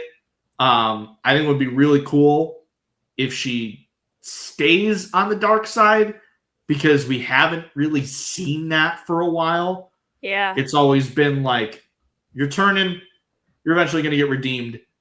And then knowing Star Wars' track record, we're going to immediately kill you. They've gotten a lot better with that in recent projects. But we've seen a great Granted, the only story. reason they got better was because they were going to originally kill Reva, but then they cut the scene. Thankfully, according to sources, according to like leaks and whatnot. They were going to kill her. How would that have worked with the finale? Was that just reshoots then? Or was that no, after they like, the fact? I think straight up, like they just, I think originally the scene was that like she would have gone back to Vader and Vader would have killed her and she would have been like after. the last. Oh, okay. Yeah, like I'm the glad last. they cut. I'm glad they cut that. Yeah. I also found the term I was looking for, two to minus. It's an umbrella term used by the Jedi Order, used to classify force abilities related to energy absorption. Yeah, that's ooh. And that's from like the Legends article, but like who gives a fuck at this point? It sounds cool as shit. That's the thing is like all those like when people are like, oh, this Jedi fought with Form 6 or whatever. Like I don't know if any of that is like canon anymore, but people still use it to talk about it. It's still like use it. At this point, it's like just let people enjoy what they want to. Like everyone, like it doesn't matter. It doesn't really matter, guys. It doesn't. It doesn't matter. It's all Star Wars. Star Wars is fun. Enjoy it. Exactly. Like, it's not that hard, guys. If you don't like one aspect of Star Wars, Pay don't attention to the other pay attention to 100,000 it. things. Enjoy the things you do like. The entire franchise isn't ruined because one specific thing didn't connect for you. You still have all these other things. Can you imagine if you lived your life like, oh, well, can't watch TV anymore because I watched one bad show, so I just can't. I'm throwing everything out. Can't watch it ever again. Like, that's just not how life works. Disney Star Wars haters be like. So Yeah. Literally. But then they don't shut up about it. Then It's they like Star don't. Wars It's is like, ruined, just but I'm never going to shut up actively about ruined it. my Okay. life. Yeah. I need to make 8 videos on it 8 years after the movie comes out because we're still doing May the 4th again. Bless everyone. People were doing their rankings and it opened up a new can of worms, and it's just like, I can't believe. And someone put like the most, like, maybe the most reasonable ranking of Star Wars films I've ever seen. Like, it's like, Yes. there were no real hot takes. The only thing is, like, you know, Gen Z loves episode 3, and I'm one of those people too. But, like, I think that was like 7 or something. It was like, there's no way in hell that Revenge of the Sith is below Rogue One and A New Hope. It said A New Hope, Rogue One, and TLJ. I'm like, dude, like, this is the worst list I've ever seen. I'm like, the real only hot take is that they had TLJ fairly high. But, like, I feel like that's when you see less of a hot that take movie now, on lists. I feel like. Yeah. Yeah. When you see that movie on lists, it's either like really high or it's near the bottom. The only real hot take is people that have it at like 8 or like 7. Like smack dab in the middle. Me. But like, you know, like, again, it's like there's dude, my hottest take is I have the Clone Wars movie. Let's see here. Because I have two like lists on Letterboxd. Like how they are as films, and then like my enjoyment of them as Star Wars films. yeah. Like, I can't do that. I should not do it because I ripped into a coworker of mine who straight up told me verbatim, oh yeah, I thought The Last Jedi was a good movie, but not a good Star Wars movie. And I just ripped into him, and I was just like, that's such a stupid sentiment. What is that? I hate when people say that, because what does that mean? Exactly. Implying that Star Wars can only be one specific thing. Like it's just saying, tell me you don't want anything new in your franchise without telling me you don't want anything new in your franchise. Yeah, I have actually hold on. I see what they dislike, yeah. and that makes sense actually. My hottest take is I have the Clone Wars movie over Force Awakens and Last Jedi, and not Last. Oh, that's Jedi, a hot take. Rise That's of a hot Skywalker. take.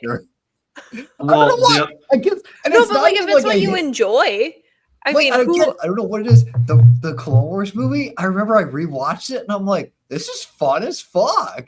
No, that was the first episode we did, and I went from like, it was so weird. I went from the last time I watched it, it was like, I have to drink to get through this movie, to oh, it was actually pretty fun. Dude, I remember it's at the bottom of my list, but it's like, oh, it's I remember it's fun. I saw that. I can find something I enjoy and have a good time with any Star Wars movie for the most part. yes. There is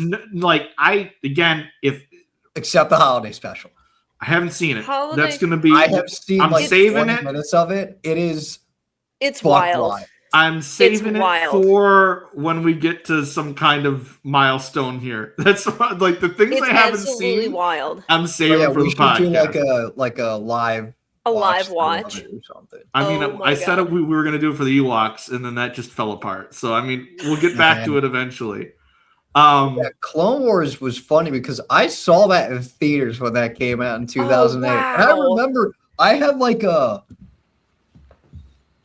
swim shirt almost, like one of those like really stretchy like swim shirts of like Yeah. straight up that was just the movie poster in like a t-shirt form.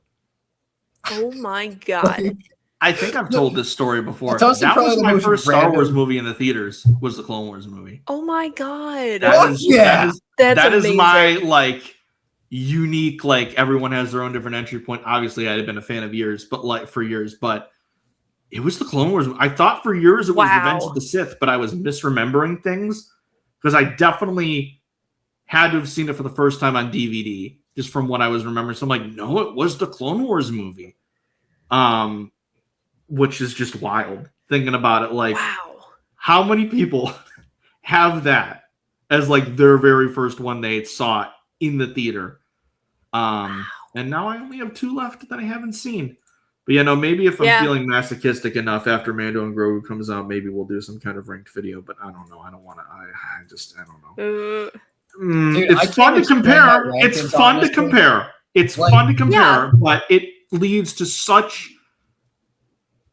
The discourse is terrible. My thing is which is why I will not post it on the TikTok because my thing straight up is just like, if you ask me to explain my rankings outside of like my top 3, which are just all the middle movies, I don't know. I'm just like, I don't know. I really liked it when I watched it, and I just ranked it higher at a certain time.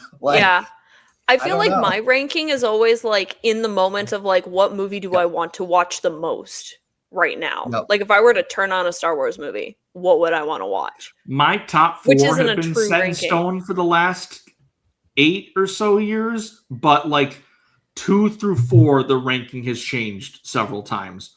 Yeah. 1 has been that hasn't been touched in a while. Like my list is pretty like 2 through 4 are like solid, like the same movies, but the order changes, and then everything else after that kind of fluctuates, depending on how I'm feeling. That's the beauty about Star Wars, is it's like when you rank movies, it's like it's at that specific time. If we were to make a ranking video in May, and then compared to if we made it in next January, I guarantee you our list would be different in some way, shape, or form. Oh, yeah.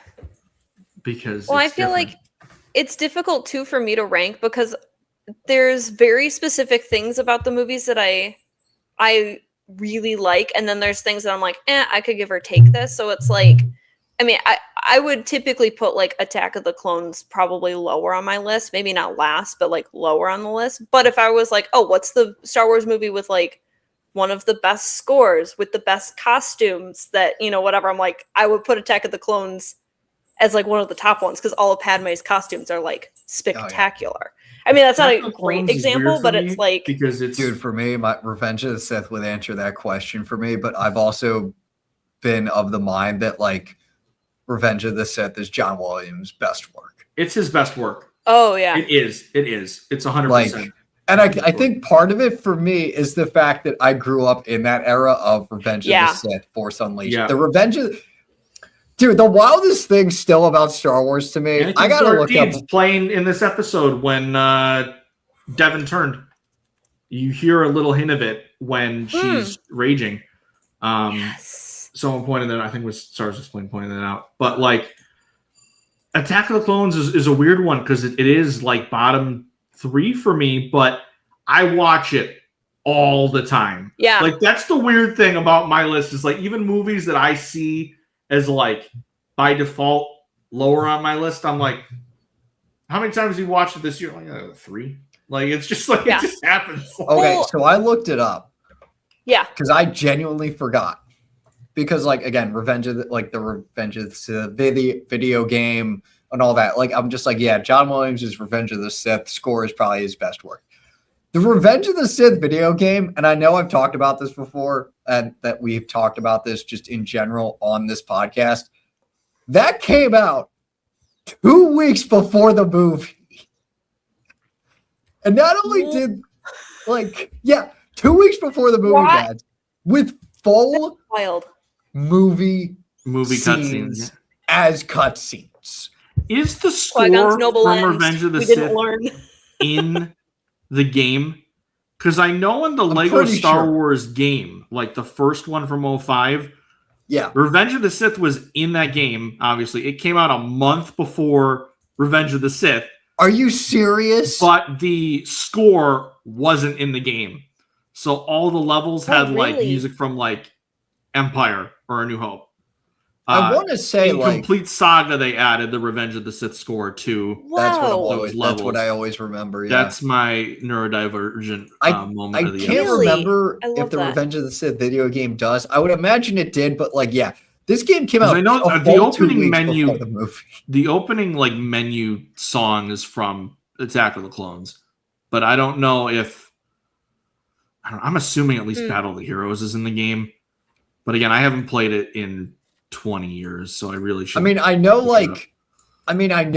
the I know this track has like a million different names, but the one I go to is an alliance is formed from the Phantom Menace soundtrack. But I know for a fact, when you level up Anakin, like before he turns to the dark side in the game, like that's part of the track that plays for him from the Phantom Menace. I gotta play this game. I'll have to look this up, but yeah, like this game came out 2 weeks before the movie. Oh my god! Like you could not. That would never happen today. No. Ever. I miss the era of tie-in video games, man. It was a different time, and it was not all of them were great. Some of them really bad, but they were fun, and you had something to look forward to. And now it's like I'm gonna look up the Revenge of the Sith video game. Every 2 years, I mean. Even with like just general tie-in, whatever, like tie-in novelizations, it sounds like they're not doing one for Mando and Grogu, which I'm like, are they not? I think someone saw that there was a youth version or like a YA version of the movie being turned into a novel. Or oh my god, I can't speak. They're making a YA novelization of the movie. I don't think they're doing a novelization like an adult version of it. Hopefully they do it at some point, because I know like 9 didn't that have came a out a few comic months release. later.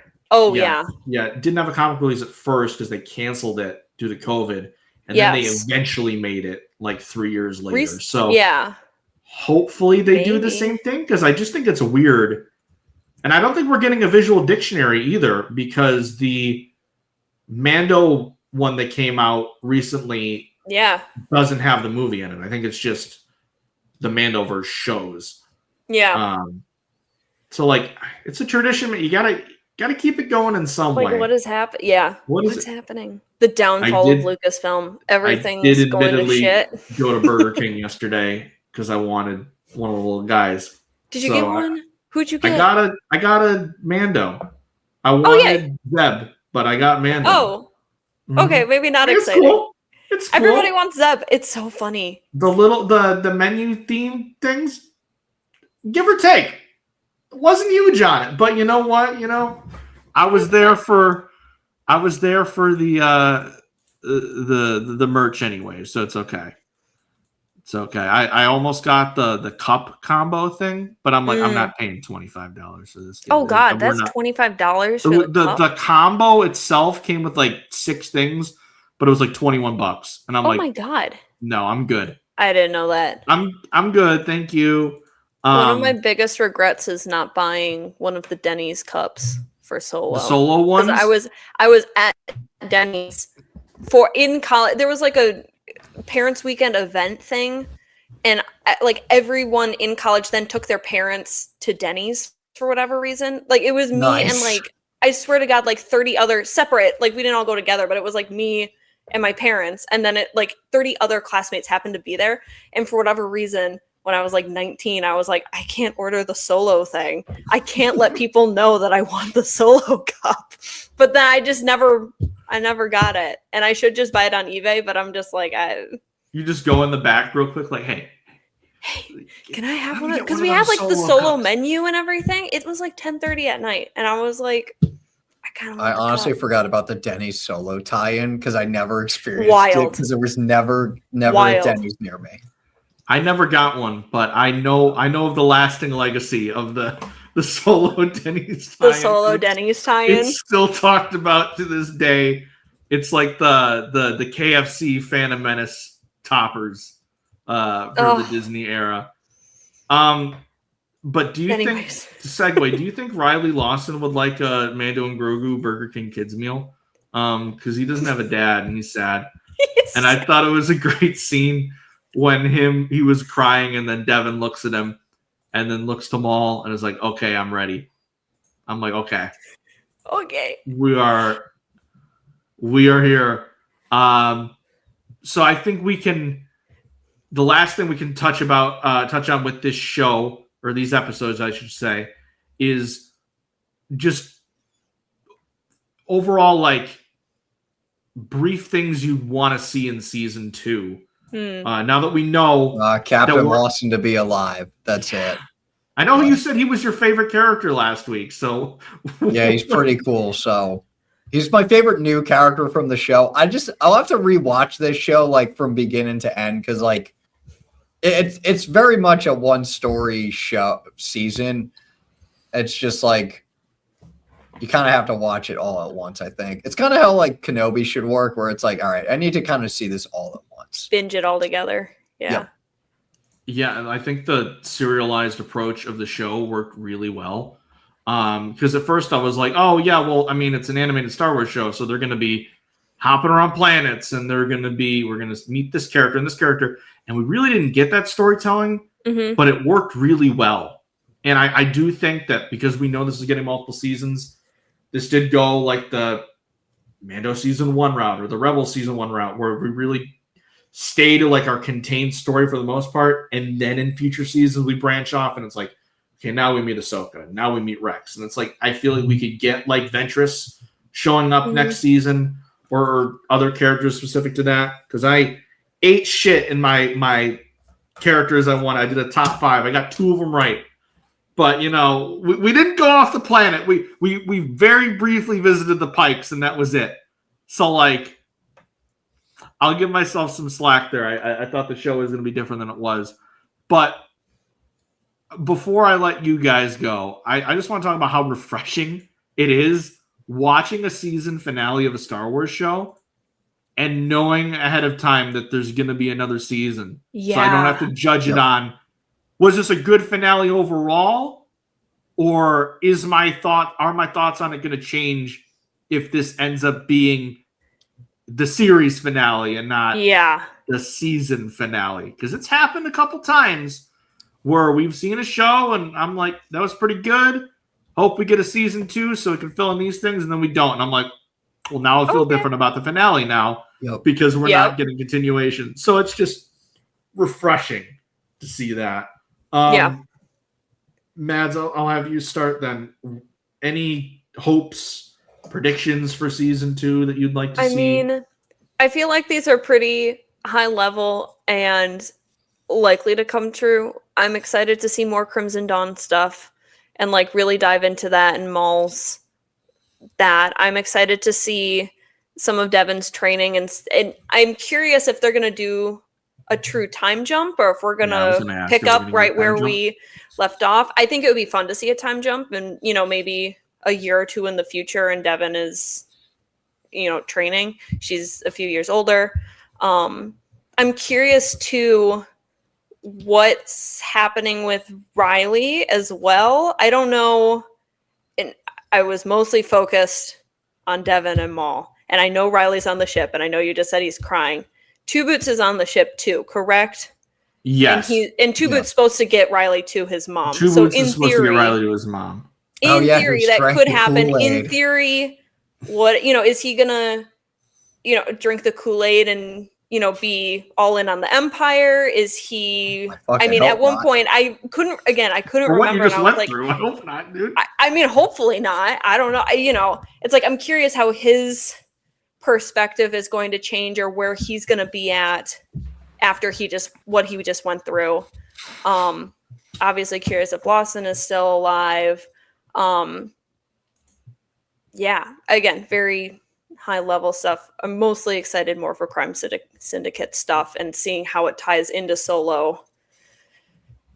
Also, I don't know if get less of the like Inquisitor side of things in season 2, or do you think there's still going to be a factor in trying to find Maul throughout the galaxy? Dude, I don't know. What I never honestly realized about the Inquisitors, they've never really killed any named Jedi that we've seen. I kept thinking Daki's going to get killed by Marok because that's going to make Devon's fall more compelling as opposed to just Maul killing him. Yeah, I like Vader. They one-upped it, and they had Vader doing it, and I'm like, yeah, this works a lot better. But I do love how this show made Marok and the 11th brother like actually scary and threatening. Yeah. Like, I feel like this might have been, at least in animation, the best depiction of the Inquisitors. Yeah. Because like Rebels introduced them, and they were good in Rebels. They were like nice, like recurring antagonists. But like I feel like this was like a whole other level of, oh, they're just never going away. Like they are always chasing you. You are always on the run. It really like captured the fear of being chased and being on the run from the Empire at all times. Yeah. Never having a moment to rest or a dull moment, a moment to breathe. It was just done really well. For me, I think a time jump would be cool. Selfishly, I do hope we get a couple because I want to see Kira in this show at some point. Yeah, but I know. I also feel like this is Devon's show, so I don't want to take the focus too much away from her. Yeah. I do want to, like I said, I do want to see more Crimson Dawn stuff, definitely. I want to see more of the other syndicates too, besides the Pikes, because I feel like they were the only ones we did see this season. Yeah. I'd like to see Black Sun. I'd like to see maybe the Hutch show up at some point.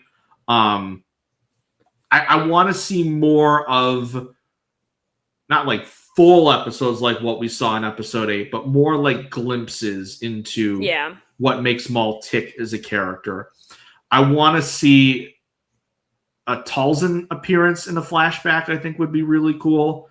I think, like I said to Conor last week, the one missed opportunity, I think, opportunity in quotation marks, for that episode is we didn't see Talzin's like death depicted in animation like it was in the Son of Dathomir comic. I thought that would have been a cool shout out to like do that, like how they did with the ending of Dark Disciple with Ventress's episodes and Tales of the Underworld. Ventress is another selfish one. I want to see her. I don't think any like Mandalorian characters from Rebels are going to show up like I thought they might. Like I was like, oh, maybe Fen Rao shows up or something. But like Rook is dead. So like all of Maul's connections to Mandalore are pretty much gone. And now he's in his like Crimson Dawn era. So I want to see the transition between Clone Wars Maul to Solo Maul. Like I want to see that. I want to see him with the big gold Crimson Dawn chain. And dripped out like that. And again, like Riley, like what's he gonna be like without his dad there? Is Maul gonna, get into his mind too? Like there's just a lot of good ways you can make the story like go further, and the fact that we know it's at least 2 seasons, hopefully more. It's I was like, hopefully we get a third. It's wishful thinking, but I hope we get a third season, even though we haven't gotten a season 2. But I'd love like this is our beginning, and then we maybe have like a middle of maybe like training, that kind of stuff, and then we have a third season that's just dedicated to like setting up where we get to in Solo. My only other real hope is like it's less the show and more just the release. I hope we go back to just weekly episode releases. Yeah. Because while like these were fun, it did feel like, oh man, 5 weeks were already done. And like so selfishly again, I didn't mind it. I just don't want them releasing it 3 friggin' a.m. Yes. Wait, can we I have another complaint about this week really quick. When they said these were going to release at midnight on May 4th, and then they didn't actually release at midnight on May 4th. They didn't? Did it not? I don't think so. Did you? I didn't watch it until Did Monday. Anybody stay up until? Okay, because I've been waking up. If it's a 3 a.m. release, I've been waking up early at like 6:30 in the morning, which isn't really that early, but I've been watching them before I go to work. When they were releasing at midnight, I was like, I can stay up until 1:30, and then I was like, I'll just wake up, like basically roll out of bed and go to work. Was it like I stayed up until midnight? They weren't dropping. I ended up staying up until like, by the time I fell asleep, it was probably 1:30, because I was like, whatever, it'll be fine. And then it just wasn't releasing.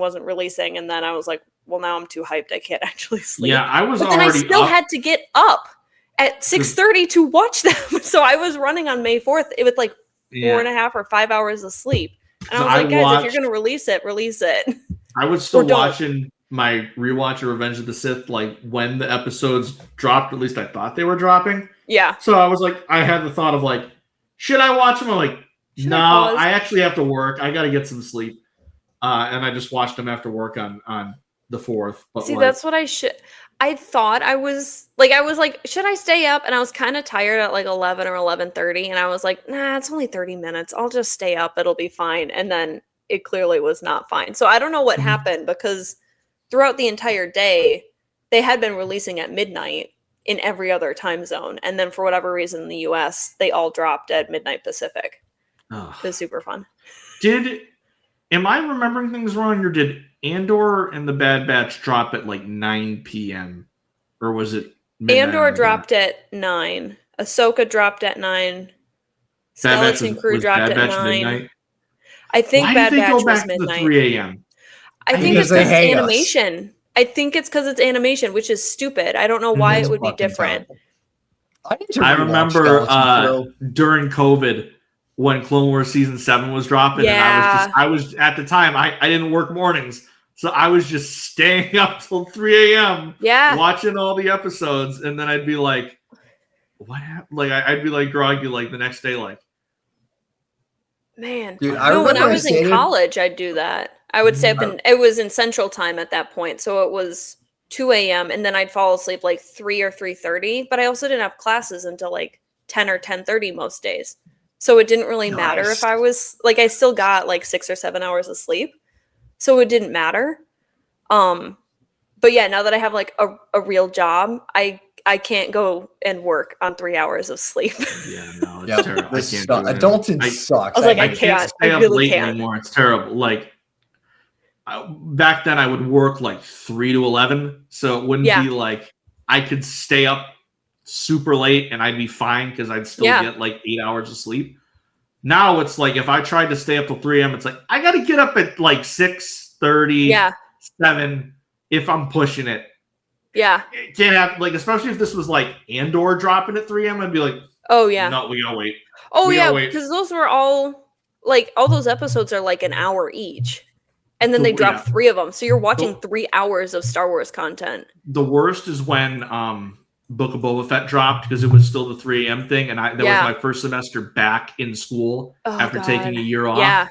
So I was like staying up to watch the episodes, but then I have to go to class at like 10, and I'm like, no, Ugh. I can't do this. And one week it was the Cad Bane Luke episode dropped, Oh yeah. and I was like, I gotta watch this. I didn't stay up for it, but I'm like, I gotta watch it because I know I'm gonna get spoiled if I don't. Yeah. So I like watched it like on campus in the student union. Terrible experience. Do not recommend it because every time I just feel like everyone's looking at me and they're clearly. Oh yeah, not, you're but like, I'm what are you watching? Why Like, what are you watching? Star Are you Wars? watching that baby shit with the Yoda kid? I'm like, no, No. no, I'm not. I mean I am, but no. Yeah. Dude, I Me remember, reading I will still freaking never King forget Shadow. the greatest May 4th has to be May 4th, 2020, when Yeah. season 7 Oh, Victory and Death. Release. Yes. Yeah. and then The only What time else the greatest in 2020 has been uttered in the same sentence. Yeah. I feel like it was dude, just that everything was shut down, dude. I feel like, like, it, dude, might have just it was that the fact that the Jedi Fallen Order came out with a bunch of new like updates and battle grids and Yeah. shit, which I was just like, what the fuck? And then I want to say one other thing happened that day. Did they announce squadrons or something that day? I don't remember. It was That just was fun because I didn't all have of anything 2020. else to do. Like no one had anything else to do other than just like Oh, I I mean, I was on Star Wars Twitter at that point, like baby Star Wars Twitter, but like Yeah. it was just like nobody else had anything to do other than talk Star Wars all day, which was lovely. I still will never forget that. So this actually happened. Do you guys remember the I don't remember if it was the Disney Investor Day or there was some like Disney like investor conference. Yeah. On May the The 4th? investor We're that like- wasn't Where they That announced wasn't 10 on May the things? 4th. That was in November 2021. Oh, Disney Plus Day. Disney Plus Day, right? Yeah, where everyone thought like we were gonna get like looks at like Kenobi or whatever because of that one like Oh wait, maybe Disney- this isn't what I'm thinking of. Disney Plus I'm Day was when they thinking of- had the like 5-hour live stream and they were like, We got Kenobi. Hayden Christensen is back. We're doing all these new shows. We're doing, it was like where they announced like basically the entire Rangers slate. Republic and Lando. And then I remember like in like 2021 or something, they did like another thing similar to that. Yes, and I think it was the investors call. Oh, that I think it was investors call. Expected like something to drop, like we were gonna get a look at Kenobi or something. And I never forget this. This actually happened. I set up a fucking Twitter space to talk about it afterwards, and then it was a complete dud. So it went from like, oh, we're just bitching about this or whatever. That Twitter space lasted 13 hours. Oh my God. I did not end that call at all. I basically like even when I was away from my phone, I still had it going. Oh my God. We had like people from fucking Star Wars pop in. Like Christina popped in for a bit. Oh my God. It was just wild. We were just like, oh yeah, this is just a random space now. We're just hanging out. We're just chilling. I miss when Twitter wasn't run by a maniac. Yeah. And like actual people. Like I had multiple like Star Wars authors following me. Like I still do, but like again, like Beth Revis followed me for a while now. She's not on the platform, and I'm like, do you remember the great Wikipedia oh my God, exit of 2023 or whatever it was? Horrifying. The Great Wook War. Everyone like, why are they unfollowing me? Why are they following me? What's happening? I forgot about that, honestly. Horrifying. Wow. Terrible time. Terrible time. Yeah. The stories we could tell. But speaking of stories, this was a great end to this season, which I think it definitely, I like, people are like, this is the best animated show of all time. I'm not ready to say that yet. What I will say, though, is this is definitely, in my opinion, the strongest first season of any of the animated shows we've ever had. I think they just went right out the gate, just incredible stuff. The fact that every week I was like, they're not going to top it, and then they do. Every single time I'm like, okay, no, this is awesome. So it's like hoping for a few more episodes next season, hoping that they actually dedicate the full weekly release date to it. But aside from that, the animation's spectacular, the character work was spectacular. It defied my own expectations of what I thought the show was going to be, but in a good way. Really intrigued by the new characters. I want to see how Devon, her new like training goes. I just have nothing but good things to say, and I think we're all in agreement there. Yeah. Any last thoughts before we wrap things up, because we could go another hour probably. Yeah. I was like, I don't think I have anything else that isn't going to spark another hour-long conversation. All right. Yeah, with 7 rabbit holes to go down, but yeah. But thank you guys for joining us for our Maul Shadow Lord finale discussion, plus some celebration rants thrown in there. It's been a very, very busy, hectic week to be a Star Wars fan for both good and bad. But at least we got a lot to talk about. And in 2 weeks-ish, we're getting a new Star Wars movie, which is just... Oh, shit, that's right. Yeah. Yep. Dude, I forgot. Mandalorian? Have you heard of Baby Yoda? Who is that? Like, I bought a ticket. Like, I haven't thought about that movie because, like, 2 weeks after that, I'm moving out of this place into a new place. And then, like, yeah, I've just been so focused on that. Too much going on. But it's a crazy year, and we are here for it. But yeah, no, I think we've talked a lot, so it's time we wrap things up. Mads, thanks again for joining us. It's always a pleasure. I know on the 4th you announced something exciting coming up. Yeah, so if you want to talk about where we can find you and what you're working on. Yeah. So I'm primarily on Twitter. My handle is @LightTheSpark, so LITE_the_spark. On there, I have a card that links to like every other social media that I'm on. Other than that, primarily Instagram, and then I randomly pop into like Blue Sky every once in a while. But on May 4th, I announced that I'm starting a blog type thing, and I will fully admit that it's like low-key kind of cringe, but that's okay because we're embracing our cringe. I started, well, it's called Jakku Journal, and I wanted a space where I could do basically Twitter threads, but like long form content that's not limited to 280 characters and then like 50 of them in a row. So yeah, the thought process was I miss doing that kind of stuff. I miss writing essays from college and research and whatnot. But then I also have gotten asked like in the past year multiple times by friends of why do you like Star Wars? And I've not had a good answer other than I don't know, it just makes me happy. So it's also possibly, or it's also me exploring that of like, okay, but like why do I like Star Wars and what aspects of it do I really enjoy? So I decided to start this blog. I'm going to be posting every single day, which is psychotic, but every single day between May 25th, 2026, counting down to Star Wars 50th anniversary. And again, it's just the stuff that I find interesting. So it might be a little sequels heavy. It might be a little Rey heavy. It might be a little original trilogy heavy. But I'm trying to like bring in other stuff as well. So that's my very long story short. We're not, I don't know when this is coming out, but it will probably be coming out soon. Couple days. It'll be coming out. Okay, it'll be coming out on May 25th. I don't have a link yet, but that's live. So yeah, check out my Twitter for more updates on that. Yeah, it's Cool. cringe Hell that I yeah. don't care. It's so cringe Very that I excited. really don't care. Here's the thing: it's your blog. You can do what I you can want do what I with it, want. and you can talk about what you want. So that's all that matters. There is that it's your thoughts. So we are very much looking forward to it. And there'll be Conor. good posts. Oh, sorry. Oh, No, you're good. Yeah. I was Go going to ahead. say, there's good posts, there's bad posts. It'll be what it is. It'll be what it is. Anyways, we'll Conor, go on the sorry. journey.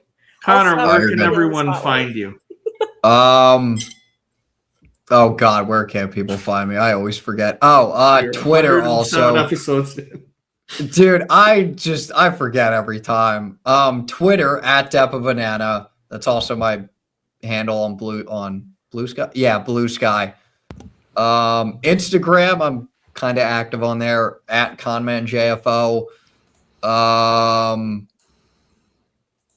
Jesus Christ, where else? Oh, I also talk Star Wars over at the Nerd Academy podcast. You just Google Nerd Academy podcast and our website should pop up. I talk Star Wars over there over at our Star Wars show, Knights of the Nerd Republic.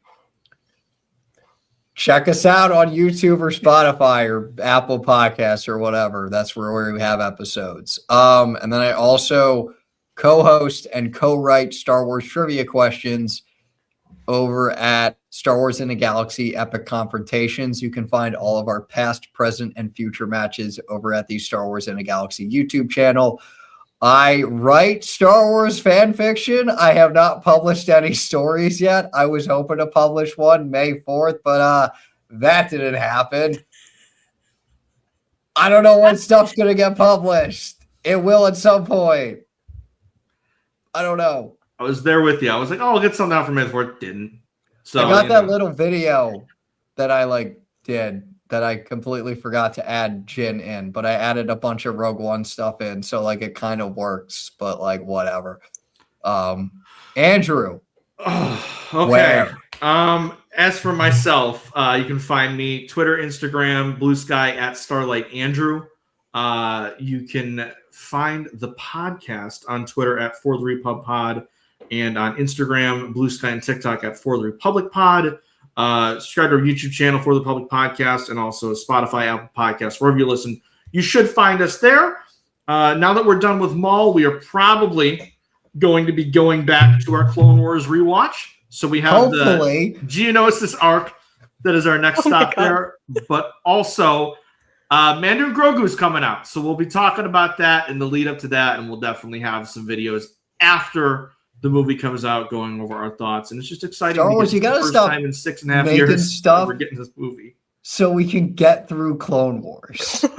Look, We're unless just they say right after Mando comes out that's when Ahsoka or Ninth Jedi is coming out, then we should have at least the summer to talk about the Clone Wars and hopefully get through season 2. But we shall see. We shall see. Yeah, we started this podcast, what, like 4 years ago, 2022. Bads? 2022. We're just gonna getting to say. season 2. We had the SAG strikes. We had 2 shows yeah. at once. We That's had right. Oh my god. Yeah. and like Andor. We had everyone taking a Crew. break after the Acolyte. We had Skeleton Crew. So it's just like, Well, yeah, oh. and true that there's 22 episodes, I think, for most seasons of Clone Wars. So Yeah. it's we group them by Yeah. arcs at least. oh, but it's okay. So at like- least there's yeah, that. But Yeah. yeah, it's But ooh. still, But still, Mhm. But anyways, we're going to get to season 7 in like 10 5 years. years. great. Yeah. But anyways, it's been fun, guys. Thank you for joining us for this very hectic week of Star Wars, but it's always a fun time. So until next time, take care. May the Force be with you always.